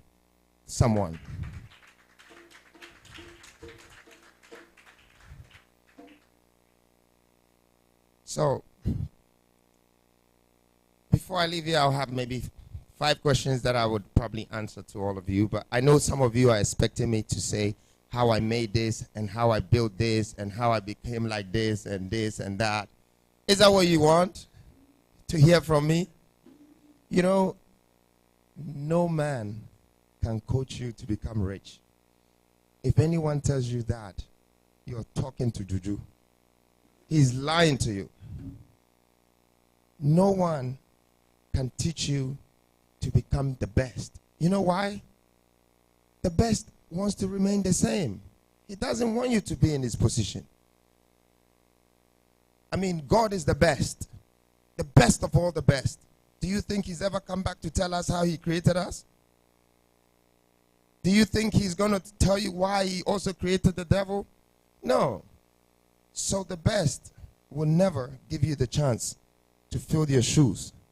However, there is a guy standing beside you who look like he's the worst. That's the one you have to learn from. Because you don't need to be like them. You don't need to repeat their mistakes. And you're here to make their lives better. That makes you the best. So if you want to be an entrepreneur, think of being the best, but not learning from the best. You have to find the ways to be there. And how are you going to do that? Well, I always say, I have this phrase that I say, the greatest people were born great. Were not born great, but they grew great. Because they learned from the mistakes of the greatest people. And they became greater. So there's so many entrepreneurs in Ghana, in Africa, that have made mistakes. But that mistake, you should learn from that mistake to inspire you. Our fathers and our mothers have made some mistakes in our lifetime. And we should learn from that to inspire us. You know, growing up, my mother is a spiritualist. And she was penniless broke. My father was a serial polygamist. I mean, when I say a polygamist, a serial one. And I didn't want to repeat his mistakes. But he had some great dreams. I wanted to finish his dreams. So you see, not all is lost, even from the bad people or the good people around us. Fair enough, you can look at their good side, you can look at their bad side, but there is definitely something that we're supposed to take from humanity, from people, that makes us bigger, that makes us grow bigger. Today, I'm learning from the mistakes of our leaders. I don't know a thing about politics. I don't intend to go there. But there's some kids out there who believe I can probably do better. No, it's because I've been learning from their mistakes. And I'm not here to judge them. I'm here to make sure that mistakes are not repeated in society, and that will become an impactation to change humanity. I started learning from people from when I was very young. And that's how I got my entrepreneurial skills. So who was my mentor? And I'm going to share this one with you. King Solomon.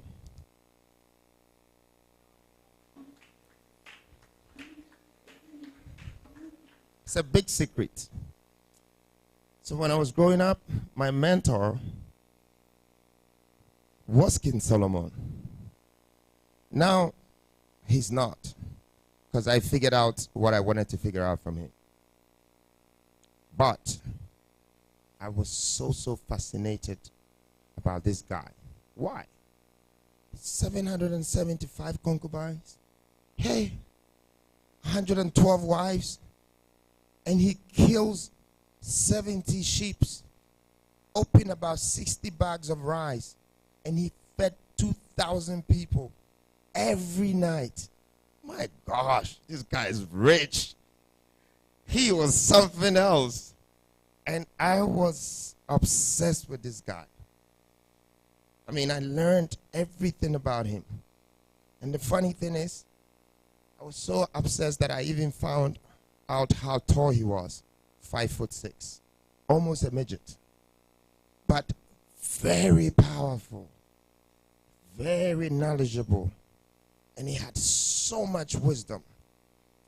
The point is, all the bag of rice and the concubines and all these good things that I'm telling you was not what I was trying to find out from King Solomon.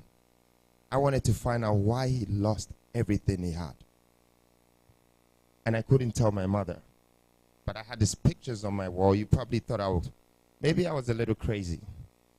But the guy, I didn't know his pictures, but whatever I found in Sunday school that is to do with King Solomon, with some man with a crown on, you know, I stick it on my wall. You know, sometimes I pray to God and say, let me become like King Solomon. You know, I'll still take the 775 concubines. And eventually, I realized that he had a covenant with God. That every time God asked him, now that you got everything that you want and you asked me for, what else can I do for you? And he kept telling God, give me more wisdom. Because he knew everything he had came from the wisdom.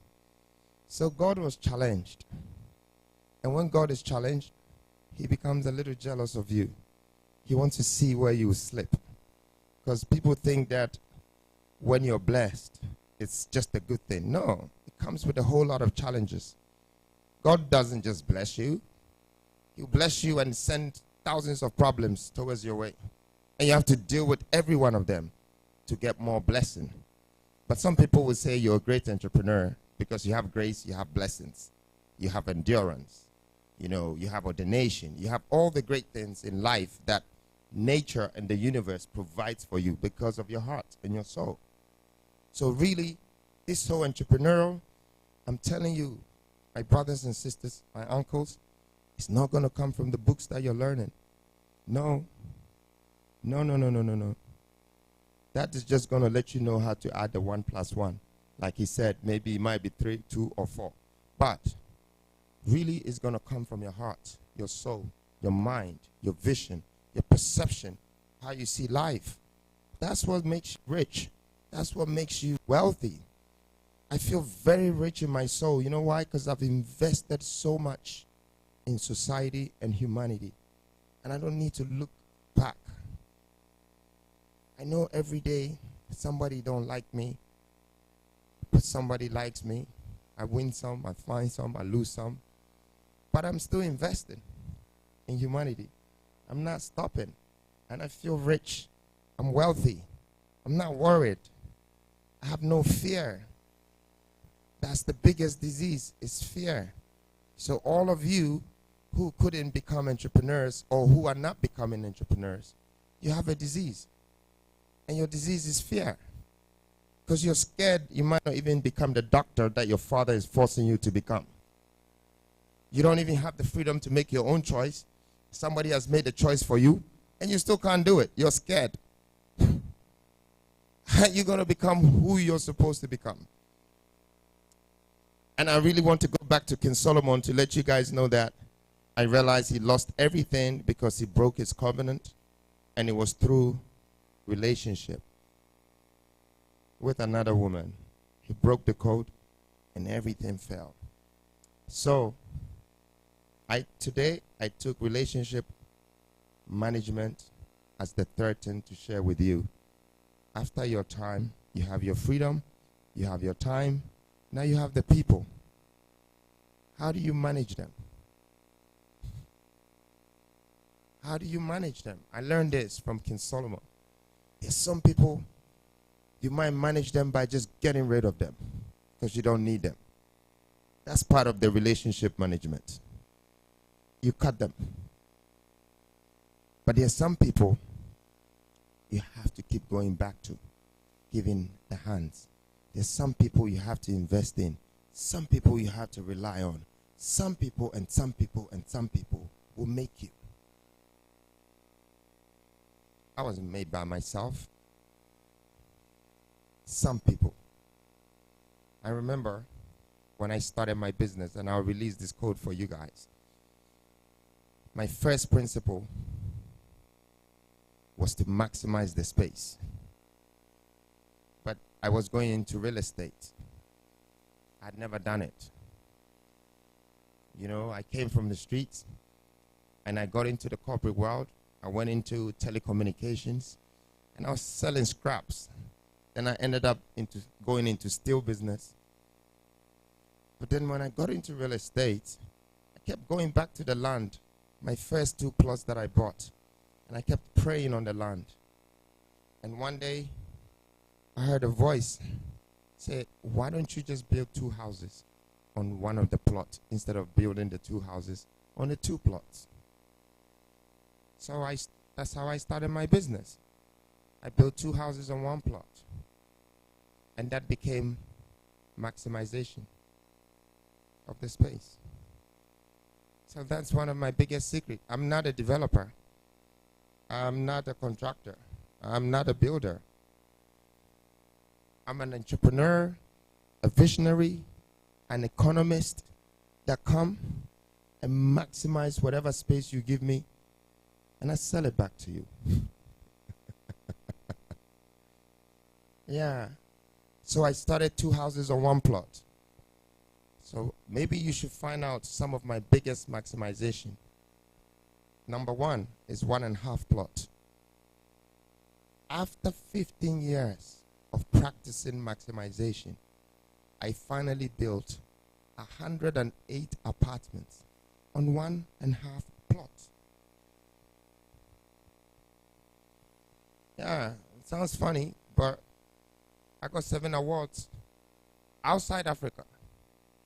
All these white boys, they wanted to see, who is this black man? Like, where does he get his wisdom from and his knowledge?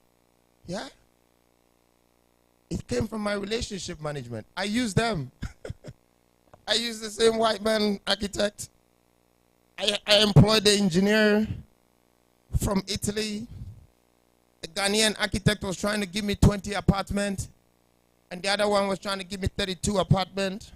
I was looking for hundreds. I need money, please. I'm not here for your celebrity stuff. You want to be an architect and show off your building? That's all good for you. I'm here for the numbers. You want to be an entrepreneur? Think about the numbers. That's the only thing that is going to save you, else you can't be one. It's all about the numbers. So today, what do? I put the buildings up. I maximize the space. And everyone that walks in there somehow have to pay me. So what am I doing? I'm selling you the spaces again. And why do I choose spaces? Because my simple wisdom tells me everything on this earth dwells on a space. Everything. Your schools is on a space. The businesses, iPhone, Instagram, whatever. Everybody has an office. Even the footballer is on a space. Somebody have to build a stadium for him. So you really need to value the space. And where did the space come from? God gave it to us. That's what we came to meet. So I'm coming to the end of my speech, but I'm trying to tell you, you got to take what belongs to you. I came, I saw, I conquered. Not only that, now I'm hungry to last longer with my reign. And when I finish, I say, yes, I'm the Prince of Africa, and I'll take my crown off and put it on top of one of my people. So the journey continues. It never ends. I hope today my time with you have made you realize that freedom is very important, that time is very important, that relationship management is very important. Put these three things first, and then the rest, keep your mind on the numbers, because every day your days are numbered. And one thing that we're all guaranteed is life. But one thing that we're all promised is death. Definitely going to happen. So now that you have the time, every day, remember, Freedom said this. Every day counts. It's numbered. And every day, think of how you can multiply these numbers. Change your nation, change your country, change your world. Thank you. Freedom.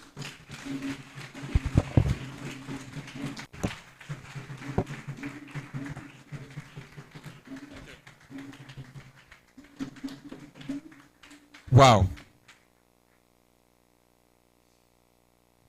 Wow. Am I the only one saying wow in my head? Then please, a big wow. A big round of applause, ladies and gentlemen.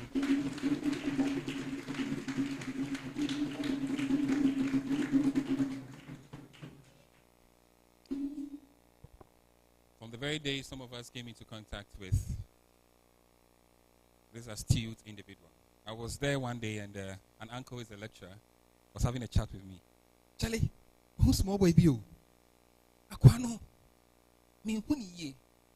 Said Jacob Freezer, who said then you, me who. But my follow Aquano were 2 years in here, and that was the first time I was hearing of Freedom Ugahsa-Jcr. Charlie call Instagram na kwashe. Then started reading. Then that's where I got to know he bought a car from Cristiano Ronaldo. And to date, this uncle of mine has been following Ugahsa-Jcr.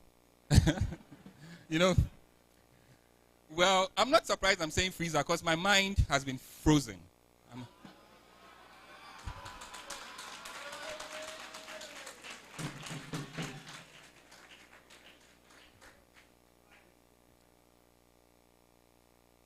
This is not just someone trying to explore his abilities of being extempore. I was using the right word for the right expression and for the right circumstance. If you could look at me carefully, I was looking at him this way. Because I got carried away by certain things I thought about him to the very knowledge and skill that he kept spewing over here. At the point I was like, into Wesuku Accra Academy. You know what I mean? But the point I want to say is, if someone like this coming from our own background, it tells you that we are also capable. That's basically what I want to say. That in someone like Jacob Freezer, ladies and gentlemen, clearly, my mind is really frozen. But I must admit that we are so much inspired. There's a lot that I've learned from him, just like other speakers And I think there are quite some number of questions that we have for him, together with our previous speaker, Dr. Mark Nawane. And ladies and gentlemen, we didn't waste too much time. We'd like to display those questions and get them giving us responses. And hopefully, our curiosity and whatever we want to find out from them gets solved. So, this one, is it going for Dr. Nawane or Freedom Jacob-Caesar? Which one? Who is this one going for? Did the person indicate? Okay, so what is your most important value? Is that a question? Okay, so what's the next question? Probably how many questions are there so he has an idea, then he can. Quite a lot. Then I'm sure you may want to take it one after the other.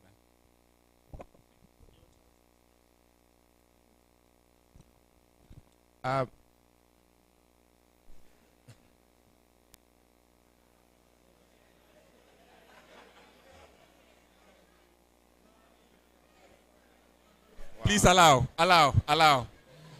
In fact, please, whoever asked this question, I think you should give him a round of applause. I'll tell you why. I think whoever asked this question is playing back his own words to him. Who remembers what he said about fear? I'm sure those of you who are murmuring are saying, Akwawe, or Vimo, or confidence. But you see, the difference between this guy and you is that he has tried to conquer his fear. Ladies and gentlemen, he has the floor. Thank you. So the first question is very simple. You know, when you try to have values in life, it's never going to end. It's endless. But for me, I see that the most important value in life is life. There is no other value. You can have all the cars, you can have all the degrees, you can have anything in this world. But the minute that you lose your life, the value cuts. There's no value anymore. So, again, a value, you should really appreciate that you're here, your existence. That's your value. That you're present, you're here. That's your value. Don't let your value be your car. Don't let it be your house. Don't let it be the money you have in your bank account. Because all of these things, they pass. They finish. But once they finish, you will realize that you still have your life. Sometimes you wish by the time it finishes, you don't have your life anymore because you're going to struggle to get it back. So really, my most important value in life is life. Thank you. We have the next question. Sir, please, we want to find out, someone wants to find out, Myers Benjamin, if you hadn't become an entrepreneur, what would you have become? I would like... Yes, I think both questions were addressed to both. They indicated both for Dr. Nawane. Yes, please.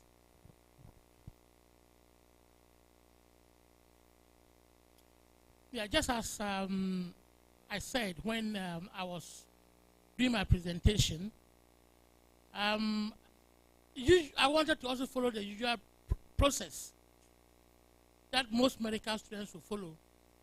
After 2 or 3 years in the district, you either go and do public health, and from there become a district director or something else, or you go for clinical specialization and go deep into medicine, possibly ending up as a consultant, and practice in a regional or a teaching hospital. You know, but I decided to truncate that aspect and move straight into private practice. After an MBA program, I think I've been there, and from there that I've been able to develop myself until in 2016, I got myself elected as a legislator and went to Parliament. So these are the options that were there for me. Thank you. Thank you very much. A big round of applause, please. Thank you. So we have Freedom Caesar answering this one, then we pick the next question. So, I mean, if I wasn't an entrepreneur, I would have probably become one of the other things that I am today that you already don't know that you're about to find out.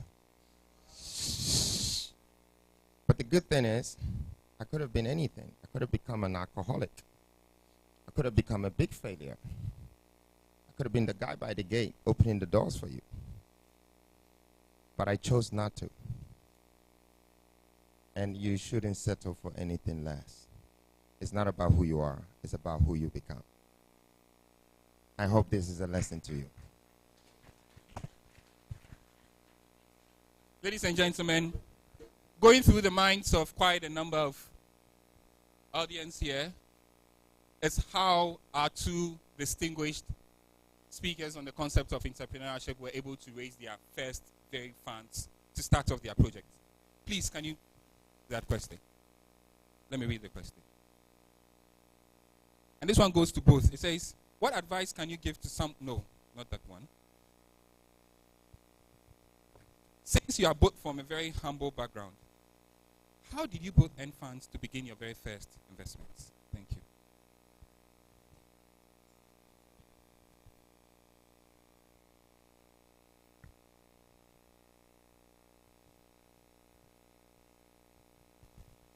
Honestly speaking, I did not inherit anything. Both parents, my parents, father and mother, they were both illiterates who had not stepped in class 1. But my father used to be a worker at the mines. He used to go underground at the mines at Prestia. So I did not inherit anything. But like I'm saying, I had the idea of going into private practice. And so when the opportunity presented itself, I took it. And that was the fact that all around there was no private clinic or hospital. There was only a maternity home, apart from the government facilities. And so I took that opportunity. And that time, I remember very well, I took 3 million cedis, went and bought drugs in my car boot, and then where the visitors sit at the back. The 3 million is about today, some 3,000 or something like that. Because the drugs got finished after 2 days. And I had to go back again with the money that I've had. But when I was going to negotiate for the place, I had to present myself as a very well-to-do man. And to present myself as if I'm rich. But I was not rich. I went dressed very well, went to the man and told him about everything. That time, the BMW 3 was the latest vehicle in town. And I went in it, and he came out and saw the vehicle and said, "Oh, it means that I can give you the place. I'm sure you can operate it." And I said, "Yes." So once again, I want to tell you that you have to be confident. In business, you need to be confident. If you've got an idea and you're not confident, I'm telling you that, like they say, you go to a bank and they'll turn you back. If you go to do business and you're doing maybe will not let you get a job. So take notice of it. I did not save that my private practice. Thank you.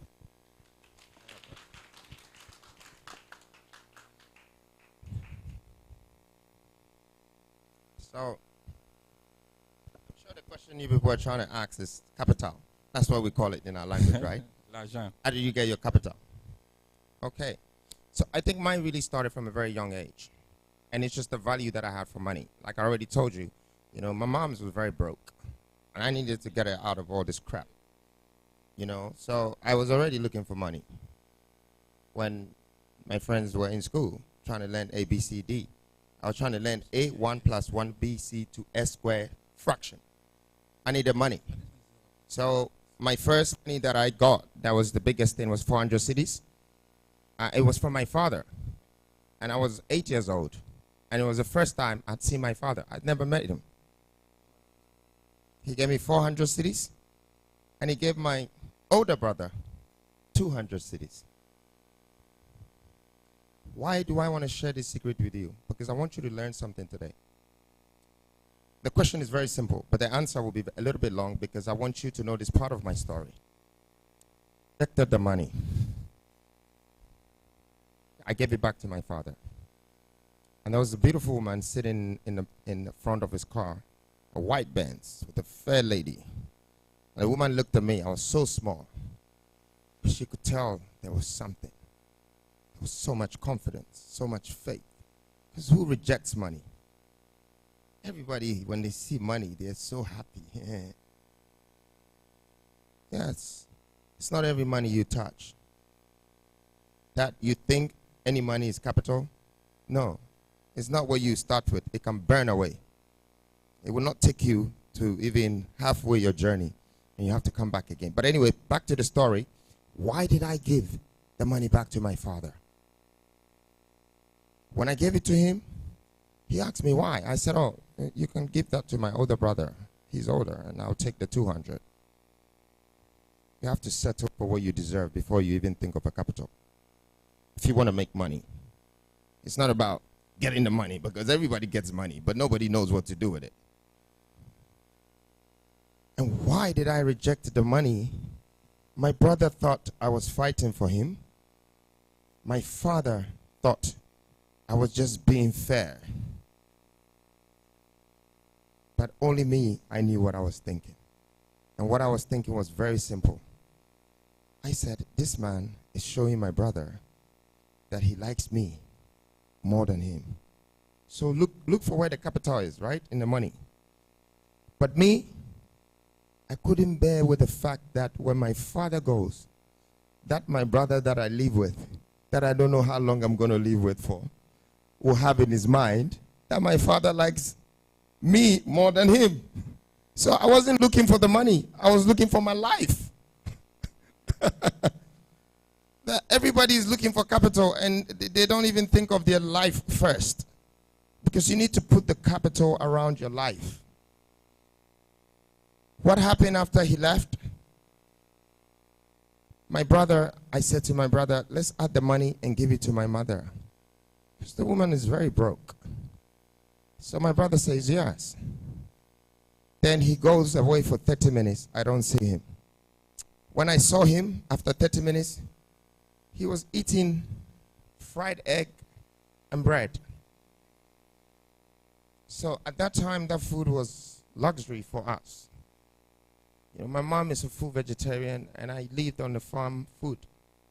And we'll be lucky to have some meat or some chicken once in a while. But this, my brother went to buy fried egg with the bread. I was angry. He is 6 years older than me. I couldn't beat him, but I would if I could. I just couldn't. And guess what? Sometimes, just when you're angry, remember, you're also hungry. So you can use the anger to quench your hunger. That's what happened to me, and that's what I did with my first capital. I looked at him and I said, where did the eggs come from? Then I remembered in kindergarten they said hen and cock gives you an egg. That was my capital. So my first business, by the time I was 9 years old, I bought a hen and a cock. And hen and a cock gave me some eggs. So don't think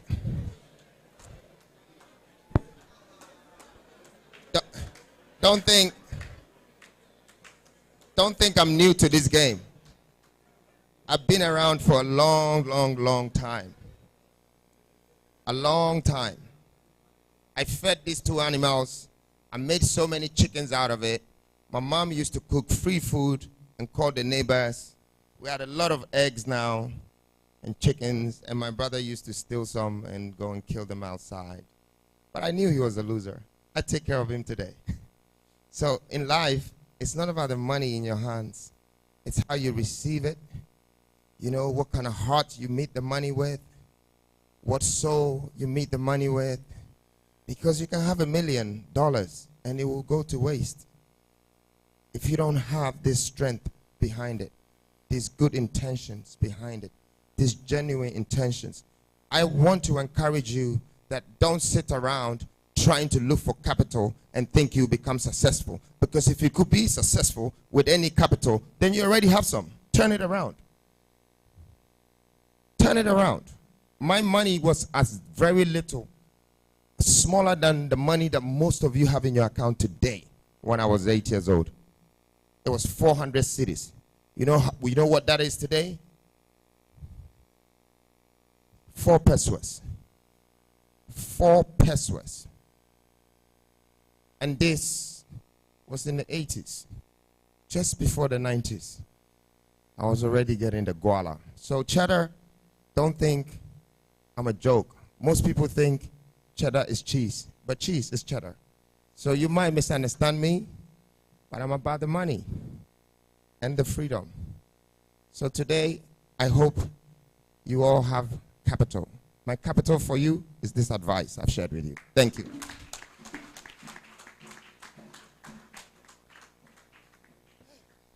I don't know if I'm the only one saturated already. Ladies and gentlemen, a big round of applause to our 2 dignified speakers. Hello. Please be reminded that the real item 13 is on its way, so please don't lose steam. As they said, a man shall not live on bread alone, but any good, virtuous, and vital information as far as financial literacy, entrepreneurship, and leadership is concerned. I'd like to take this opportunity to appreciate our very organizers once again, talking about the Office of the Financial Secretary of Ugahsa, the leadership of Probity Leadership Council, of course, all the sponsors that in one way or the other has made today very possible.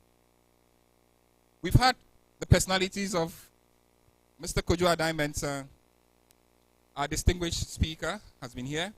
Dr. Charles Hay from Benjamin has been here. Prof. Now Bawole has been here. Honorable Mark, Dr. Mark Ketnawane is also here. And of course, we've been blessed with this amazing entrepreneurship advice. We've also had the presence of Madam Akubuam, who's also been, ladies and gentlemen, we have a rep from our former Deputy Health Minister, Dr. Okoboy. He happens to be in the person of Dr. Francis Asensu-Boadi. He'll be joining us very soon. We'll be calling him upstage very soon. But in between this, we are reminded that this program is being streamed live on the Ugahsa platforms. And of course, all updates are being transmitted on the social media platforms as well. Like I indicated, this is the very first of its kind, and I'm more than inspired. And I don't know if you also want to agree with me that this event should be organized probably yearly. Let me see by hands those who agree this should be done on a yearly basis. At least this goes to an extent to tell us that some impact has been made so far. A big round of applause to the organizers. Ladies and gentlemen, we shall be wrapping up with our very last prominent speaker for the day. And like I indicated, he's in behalf of Dr. Bernard Okoboy, and he happens to be the National Health Insurance Authority CEO, Dr. Francis Asensu-Boadi. A big round of applause to him, please.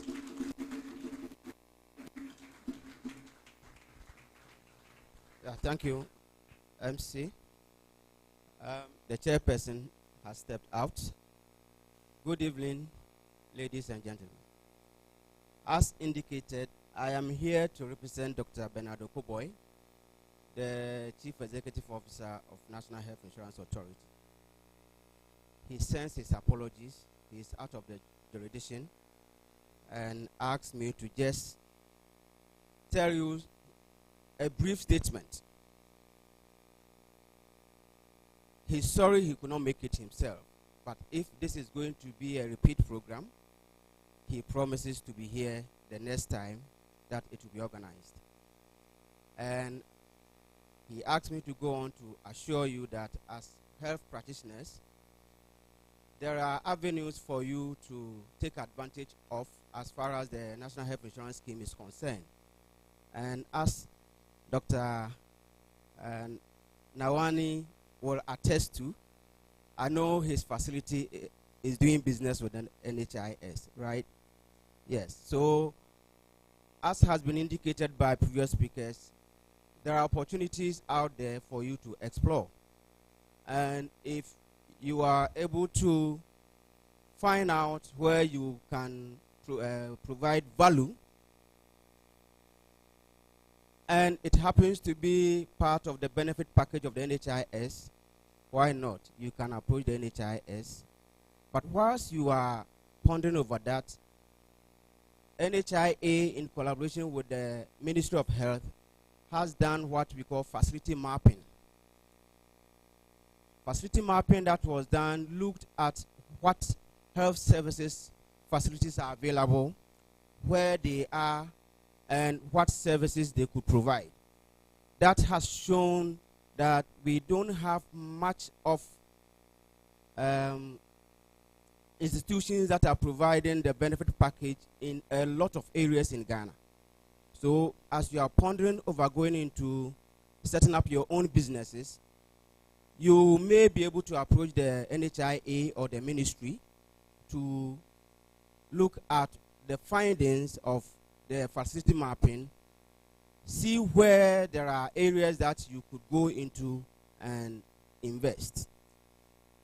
And as you go in there, you are likely to be able to do business with the NHIS and then establish yourself. Having delivered that one, then I need to go to what came to me in the morning whilst I was preparing to come here. And here, listening to Kojo Mensa, Prof. Bawale, and Freedom Caesar, I now understood why those three things came to me today. I am sure almost all of you may have electronic Bibles on your phone. If you have, please open Proverbs, and I'm sure you know who wrote your mentor. That's why I say I now understand why it came to me, because I was getting the urge to share these three scripture with you. Proverbs 3, 5, and 6 also. Anyone who has opened it can help us. Yes, please. Yeah, I can see a hand there.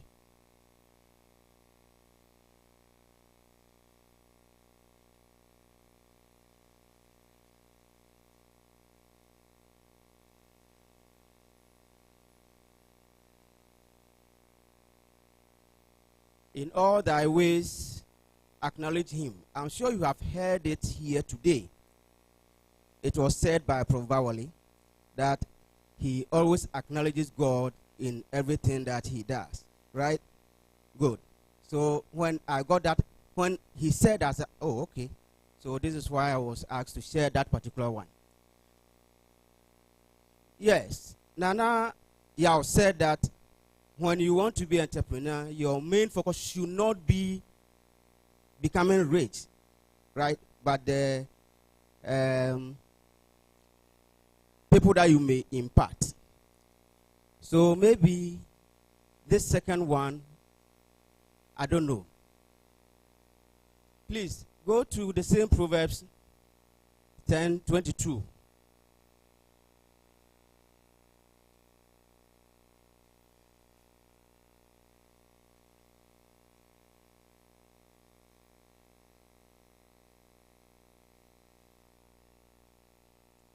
Says, the blessing of the Lord makes one rich, and he adds no sorrows. Which means that whatever we do, if we want to actually make it, we must ensure that we have his blessing. And when Jesus Christ came, that leads me to the third thing that I was made to share, which in the end I was told to emphasize that we should try as much as possible to avoid waste. Somebody this morning told us about this same thing. It has been a while, but I'm sure you will remember the number of pairs of shoes that Dr. Mensa said he had. Do you remember? He said he had how many? One. Why? And then he asked here some had 4, and he asked whether you needed the 4 or you wanted the 4. Good. If you go to the scripture, this one I have forgotten the exact. We know Jesus Christ fed 5,000 men plus women and children, right? With how many loaves of bread? 5. How many fingers of fish? 2. One may say, okay, then the bread was so big, right? But when he received the bread, he did something. He blessed it, which confirmed the Proverbs 10:22, that the blessing of the Lord makes one rich. When the blessing was received, despite the fact that we had very small amount of bread, it was able to feed the multitude. My interest is not about the fact that he was able to feed the multitude, but what happened after the feeding. Who knows what happened after the feeding?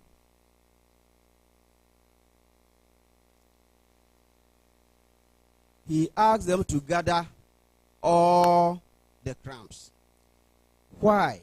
Somebody who was able to perform that miracle to ensure that little amount of bread was able to feed 5,000 men plus the women and children who could not be counted.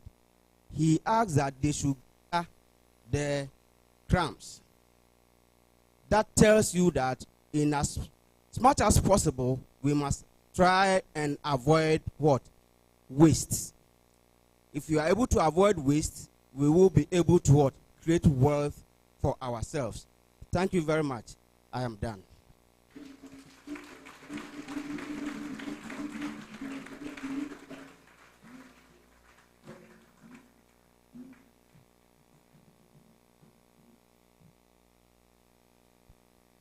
We are most grateful to have had you, Dr. Francis Asensubuedi, the rep for the NHIA CEO. Thank you so much. Please, are there any questions? No questions. Okay. So we thank you so much for staying with us throughout the entire program. I know it has been a very tiring day, but I certainly do know that it's been very fruitful as well. And you've picked up a lot of things from here, which you're going to implement. I see a lot of billionaires here as well. So don't just say amen. You know that there are a lot of things we have to put in place. Like Mr. Kojo Adai-Mensah said, don't just think it, but have a business plan. Put things into action. Actually, drafting the plan allows you to know where you are now and where you want to get to. So please, I hope we are making that promise to ourselves. I hope we are making that promise to ourselves. Okay. So we've gotten to the point where we will do a presentation of citations. So if we can have our school officer, Mr. Stephen Amo-Mensah, join up here.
Sorry for the delay. You'll be here in less than a minute.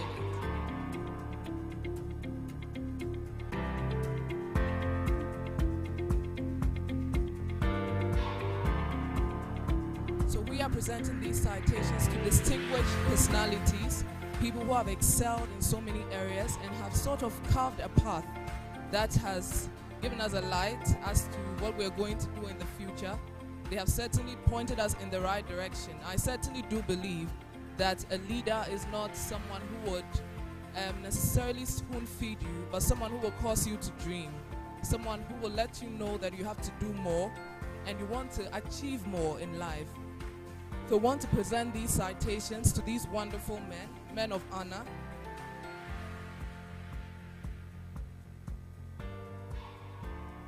Okay, so our first citation goes to Dr. Ugahsa-Jcr. He was our chairperson. He has stayed with us right from the onset. We appreciate him so much. Ladies and gentlemen, this citation in honor of Dr. Ugahsa-Jcr, our distinguished chairperson.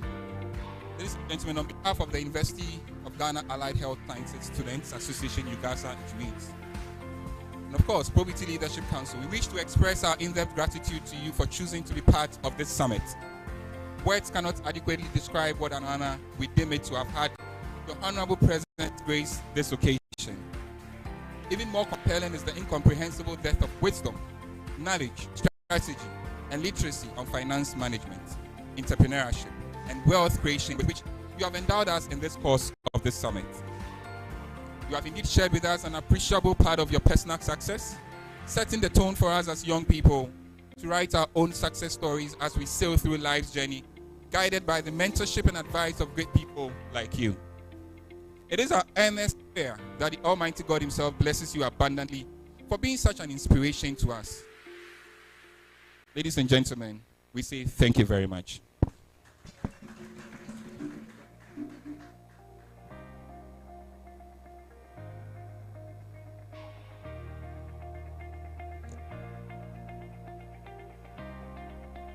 Ladies and gentlemen, we'd like to call on our second distinguished speaker to come for his citation. Ladies and gentlemen, please help me with a round of applause. Welcome, Nana Kwame Bediako, aka Cheddar.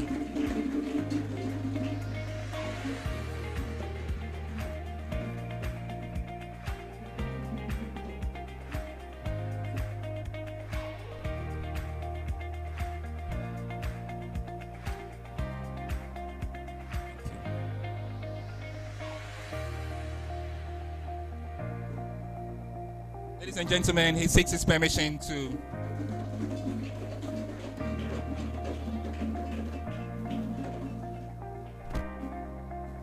Ladies and gentlemen, we have citations for Dr. Mark Nawani as well.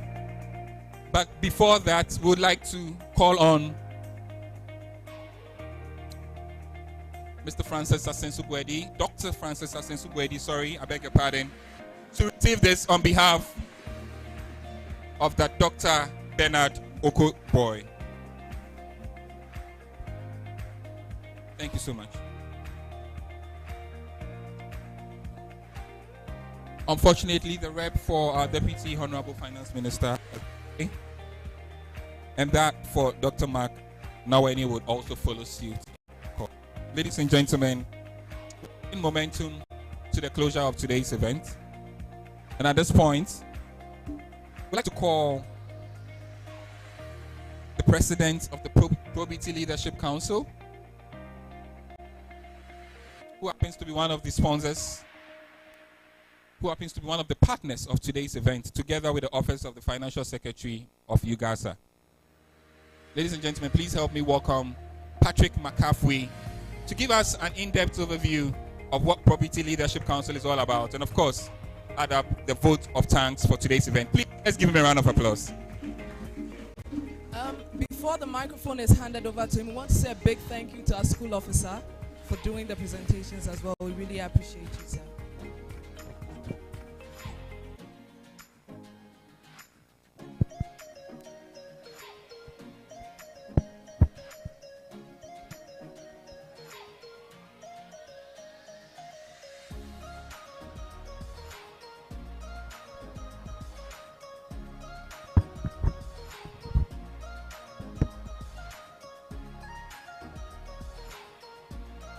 Thank you all for staying up to this point, and then I feel very privileged to be called upon. Yeah, it is a great privilege to be called upon to come and introduce. I'm sure that when you were all coming here, you saw that the program was being organized by Ugahsa and Probity Leadership Council. So I'm here to tell you about Probity Leadership Council, what we do and what we are about. So about a decade ago, there was a young boy from Santasi called Nana Eje Kwabena Asante who had a dream. What was his dream? His dream was to witness not only himself flourish, but to bloom together with his peers. He has been an ardent believer and a major propounder of the Ubuntu dream, which instills the spirit of unity, teamwork, and oneness. That zeal is what has driven him to set up Ubuntu Foundation, which will later engender Probity Leadership Council as its subsidiary. So anytime you hear Ubuntu, may the resounding chant, "I am because we are," keep you going, reverberate within you, and give you a new purpose of living. Probity Leadership Council sets out on a gargantuan but not an insurmountable task to change the leadership narrative in our country. Probity operates on three main non-negotiable principles. That is accountability, integrity, and selflessness. At Probity, we groom and nurture tertiary students to take up leadership roles wherever they find themselves. These students are trained to be people of great character, making visionary decisions for their people. Great nations are not those endowed with natural resources only, but those manned by great minds. We dare to do these great things not because we have it all figured out, but because we stand on the shoulders of our giant predecessors who emptied themselves for this great cause of national development. Thank you.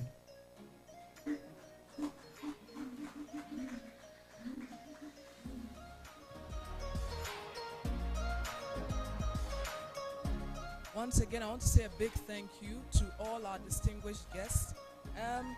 We'd like to acknowledge a few students who have distinguished themselves in the area of leadership. Unfortunately, we weren't able to do so earlier, so some of them have left, but we will do so anyway. We have Benjamin Abuaje, the School of Pharmacy Vice President. Please let's put our hands together for them when their names are mentioned. We have Mr. Paul Andam, the General Speaker of Ugahsa. We have Joseph Ajay Ofe, SRC President for Public Health. Then we have James Arthur, the local NUCS representative for Regional Maritime University. We also have Mr. Isaac Ofosu, the National President, Federation of Ghana Medical Laboratory Students Association, accompanied by his secretary and a committee of presidents from the National Health Students Association of Ghana. We also have Martin Boache, the UGMSA Vice President, accompanied by his able executives and the UGMSA President-elect. We also have Mr. Daniel Asamoah, immediate past President, Ghana Association of Health Training Institutes, alongside the Committee of Presidents from the National Health Students Association of Ghana. We thank you all for coming. Once again, we want to honor Dr. Isahaku Shiraz, Mr. Kojo Adai Mensah, Dr. Charles Hayfron Benjamin, Professor Justice Nima Bawole, Nana Kwame Bediako, Dr. Bernard Okoboy, represented by Dr. Francis Asenso-Boedi, Honorable Dr. Marquette Nawani, Honorable Dr. John Kuma, who was represented by Madame Patience Akoboham, and unfortunately, Magdan couldn't make it. That was very unfortunate, but we want to say a big thank you to all the people who came. We really appreciate you. I've learned so much, and I know my colleagues have too. So all too soon, we've come to the end of this program. The Lord has seen us through, and we would like to invite Aseda.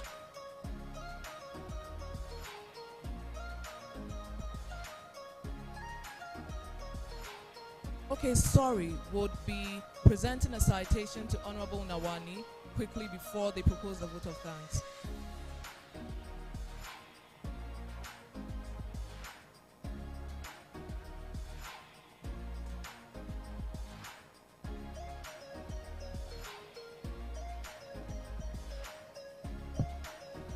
To have our SO.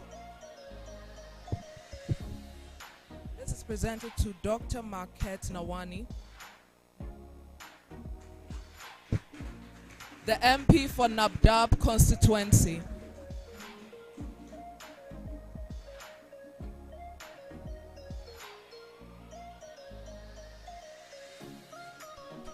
Okay.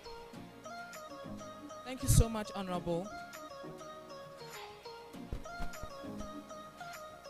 Okay, so we would want to. Well, ladies and gentlemen, before we wrap up, I think it wouldn't be bad at the end to just get to find out what each and every one of us, in one way or the other, might have picked from today's event. And I want to do this at random. If you are looking at me, I'm coming to you. If you are looking at me and you stop looking at me.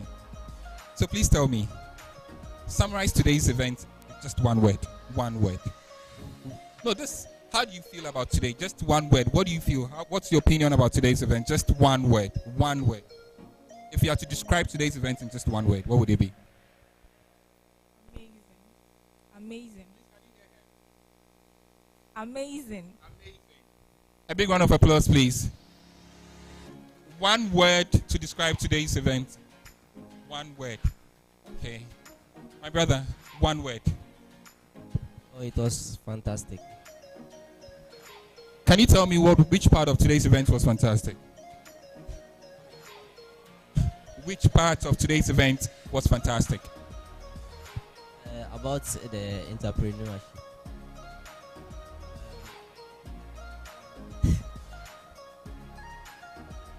Applause, please.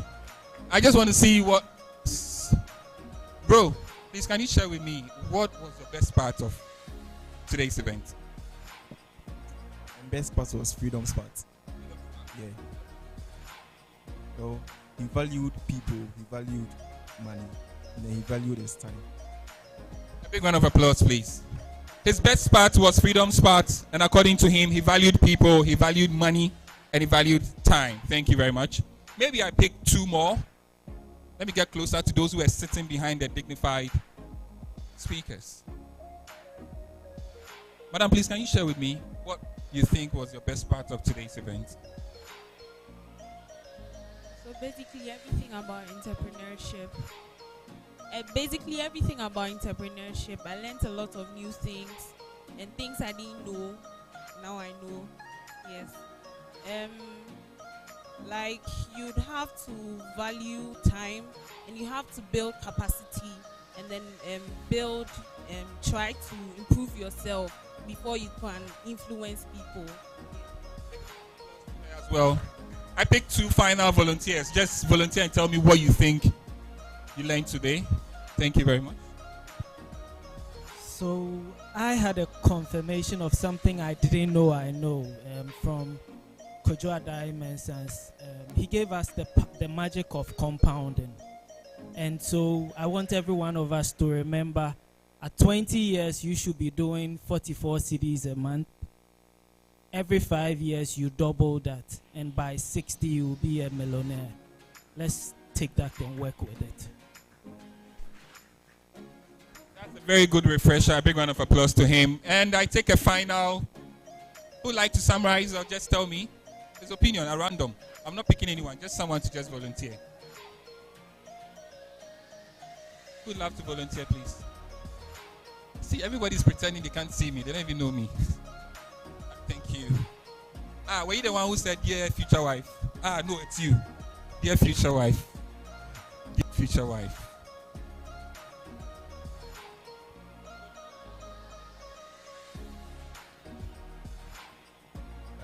The best part was being informed about retirement and preparing for the future where I'll be working and putting money aside for later in case of any emergencies. Wedding there, whether you borrow or you don't borrow, we'll still come. All the best.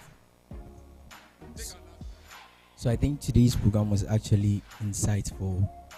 And there's one thing I like from Dr. Mark, that even though you're a health professional, you shouldn't only focus on the world, but go beyond it. And so I think today's program was actually insightful. Actually learned a lot, and especially from Dr. Mark. He actually made a statement. He said that if, like being a health professional, you don't actually let your mindsets be only on the health sector and everything. You go beyond that and you conquer all other aspects, not only the health sector. So that's why I actually learned. very resounding one to all of you here in one way or the other. Made today's event a very beautiful one. Thank you very much. I hand over to Lana.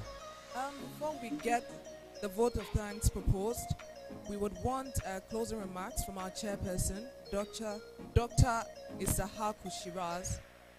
Please, let's show him some love.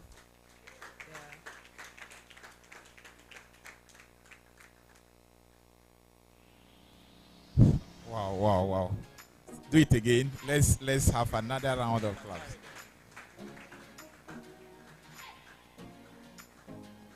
I initially was impressed with the organizers, but I want to say that I'm much more impressed with the presentations. What I want you to take home with you is that as health professionals, we are very fortunate and very lucky.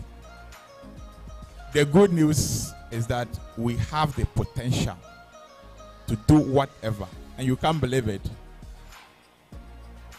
When I started law, I noticed that we are much more better pleased to be more better lawyers than even the aspirants. Can you believe this? When you get into the law class, and then they seems to have some kind of interpretations, some kind of issues to discuss. The first time I was called upon to come and do some presentation, when I finished, the lecturer asked me, "Were you an art student? I'm told you are a doctor. How come you are so?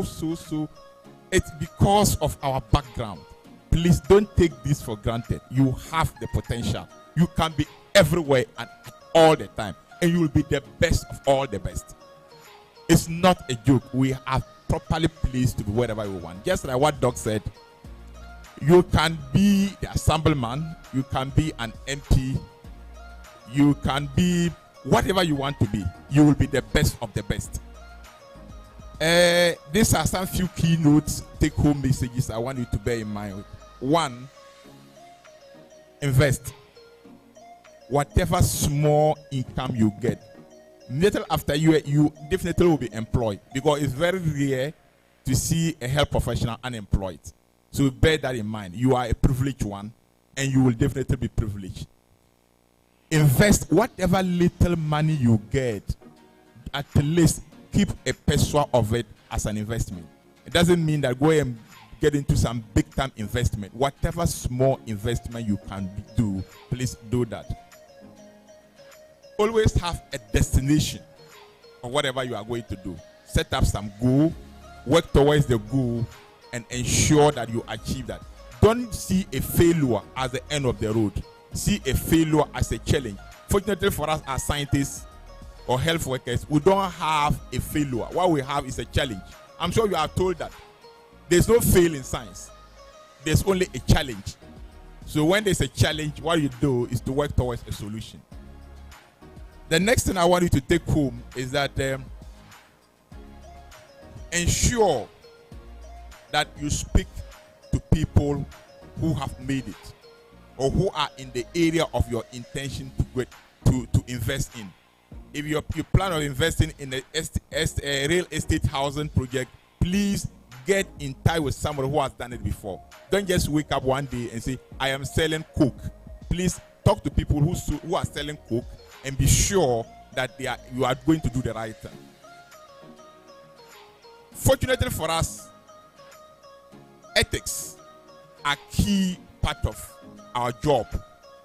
When you finish this school and you are getting into maybe the very first certificate you received, that will be professional certificate. You'll be asked to do some swearing in, and in that process, you will be given some conditions that you will promise the society. Those promises are going to be key in your practice. So ethics are already part of us or what we do as professionals. So take that along with you and ensure that you always fulfill your promise. Never break a promise to your loved ones or your friends. It's extremely important. This is one of the key things I think is very important for you to have. As students who intend to take care of human beings, what it means is that you are going to be handling the lives of people. Don't let money override that. Don't let money, I'll repeat this, don't let money override your training to handle human beings, lives of people. No matter how you intend to invest and make money, let that very important principle be a guide for you. But do everything possible to maximize whatever you can get out of that training. And finally, what I want you to take home with you is that whatever comes your way should be seen as a propelling object for your future progress. If you, for instance, finish the school and you have not been able to get a job, don't throw your hands off it. Try to put yourself together and then build your own job. If I had the opportunity of finishing school in this period, I'm not sure I would have been looking for a job. I'm sure I would have been looking for opportunities to invest and become somebody on my own.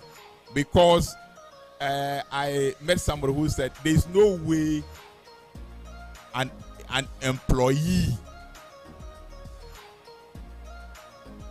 can be a rich man, even though that's debatable. But I still believe that statement, let's think properly about it.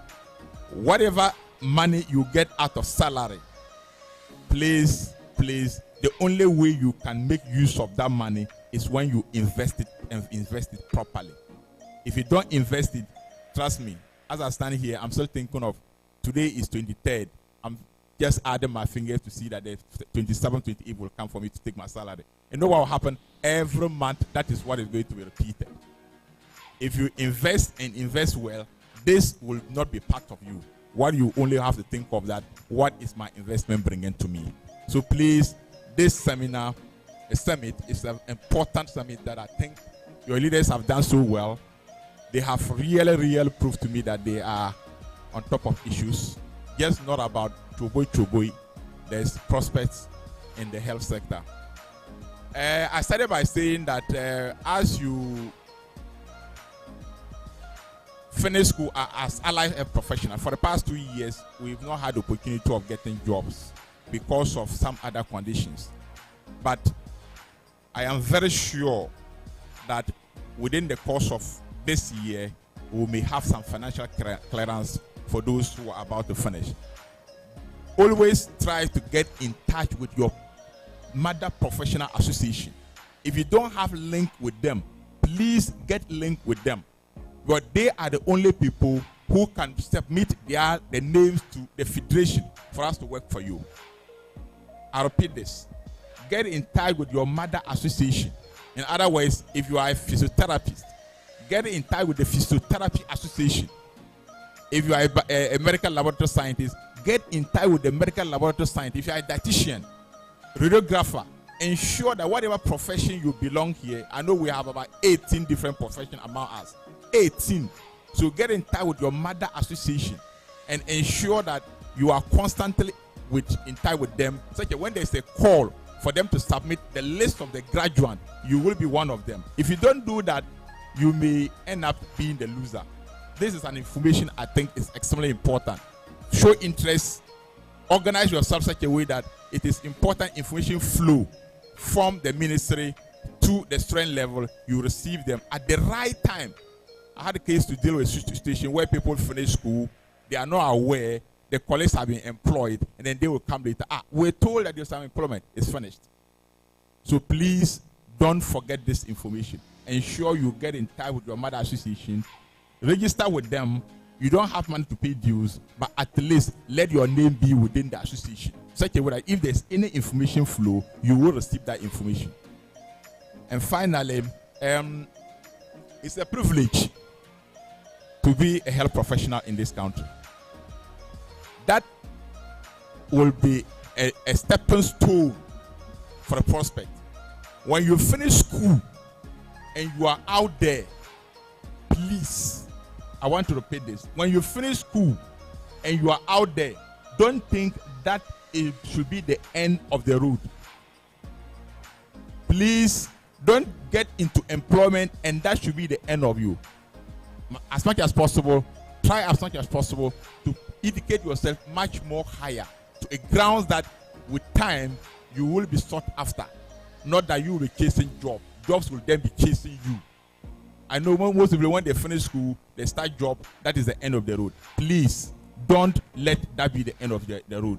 Try as much as possible to increase your future prospect so that people will then be searching for you, not you are searching for the people in terms of job opportunities.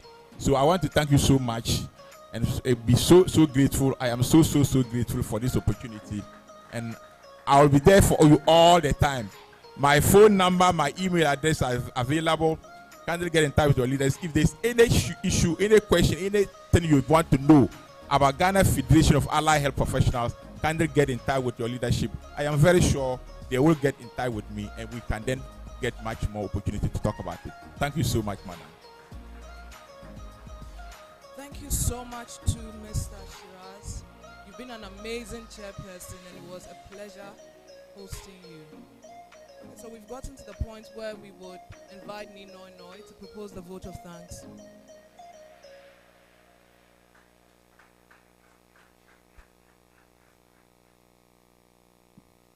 So there'll certainly be no better way to start this than to thank the Almighty God himself for making this possible for us. It's been an amazing time. We thank him for his help throughout all the preparations to make this feasible. We've had the very best of education, the very best. We've had from the finest of minds today on the all-important subject of entrepreneurship and leadership. At this moment, on behalf of all of us present here, we wish to express our deepest appreciation first for the University of Ghana Allied Health Students Association, Ugahsa, and their executives in collaboration with Probability Leadership Council, PLC. They played a very key role in making this a success, and we thank you so much for all the effort you expended in making this program a success. We also thank all our dignitaries who took off time for many other equally important engagements to be with us here. We say a very big thank you to all of you. We thank you very much, our chairperson, so much, Dr. Ugahsa-Jcr, for making time to be here. We thank you all very much. We thank you so much, Mr. Kojo Adai Mensah, the CEO of Data Bank. He really instructed us, gave us timely advice on finances, savings, investments. We have learned a lot. We also thank you very much, Professor Justice Baole, the Dean of the University of Ghana Business School.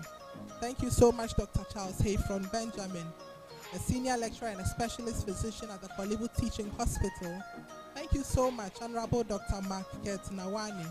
Thank you very much, Dr. Francis Asenso Buedi, and Chada Nana Kwame Bediako Freedom, the CEO of Pali's Group. Thank you so much for being here. We also thank the lady among us, Madame Patience Anko Boham, for making time out of her busy schedule to be here with us. We also thank all the members of our protocol team so much. The MCs, the moderators, the ushers, the cultural group and their members, their children. We enjoyed it so much. It was exciting. Thank you so much.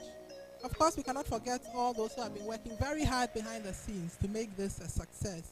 The media men, those who took care of decorations, our little snacks outside. They did a lot of hard work to make sure that this becomes a success. So we don't forget them, and we thank you all very much.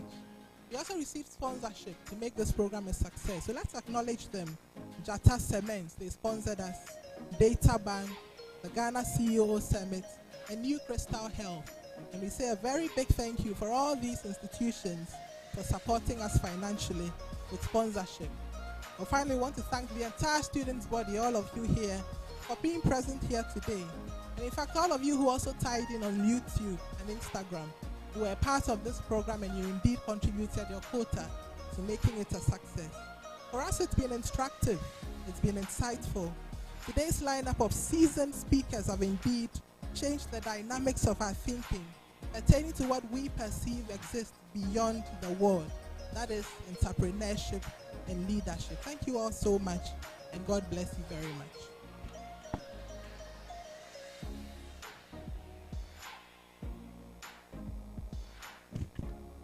Thank you, Ninoy.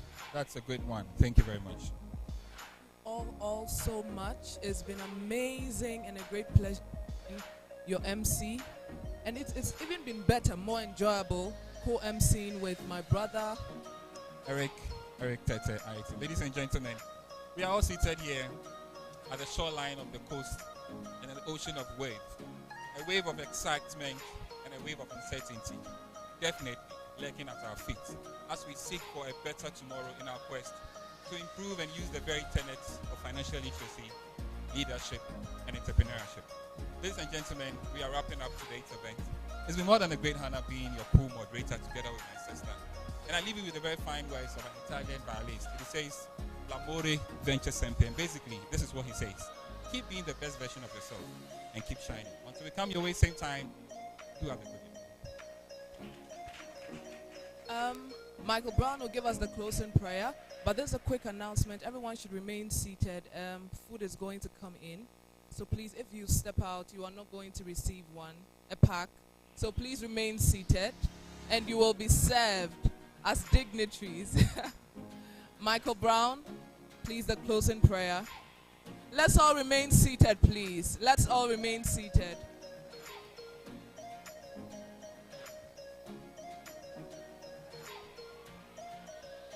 Please, thank you so much. Please, can we be on our feet and share a word of prayer?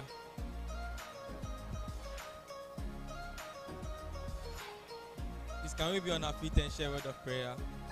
With every head bowed and every eye closed, Father, we thank you so much for today. Thank you so much for the things we've heard. Thank you so much for the speakers we've had. Thank you for the lives that you have touched. Thank you for the things that we've heard. Thank you that our lives are turning around and our nation is turning around because of the things that we've heard. Thank you so much, Lord, for the dignities you brought away. Lord, we appreciate them. Thank you so much for every single person here. Lord, thank you that you've given us this opportunity to hear this and to be a blessing to our nation and to be a blessing to the world at large. Thank you so much, Lord. Lord, keep us to the end of the weekend, the rest of the week, the rest of the month, the rest of the year.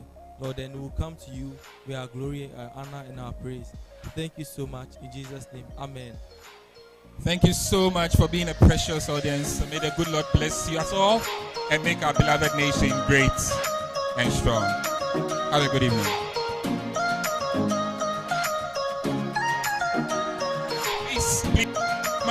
Please, we are reminded to stay and wait for the food, please. We are reminded to stay and wait for the food, please. So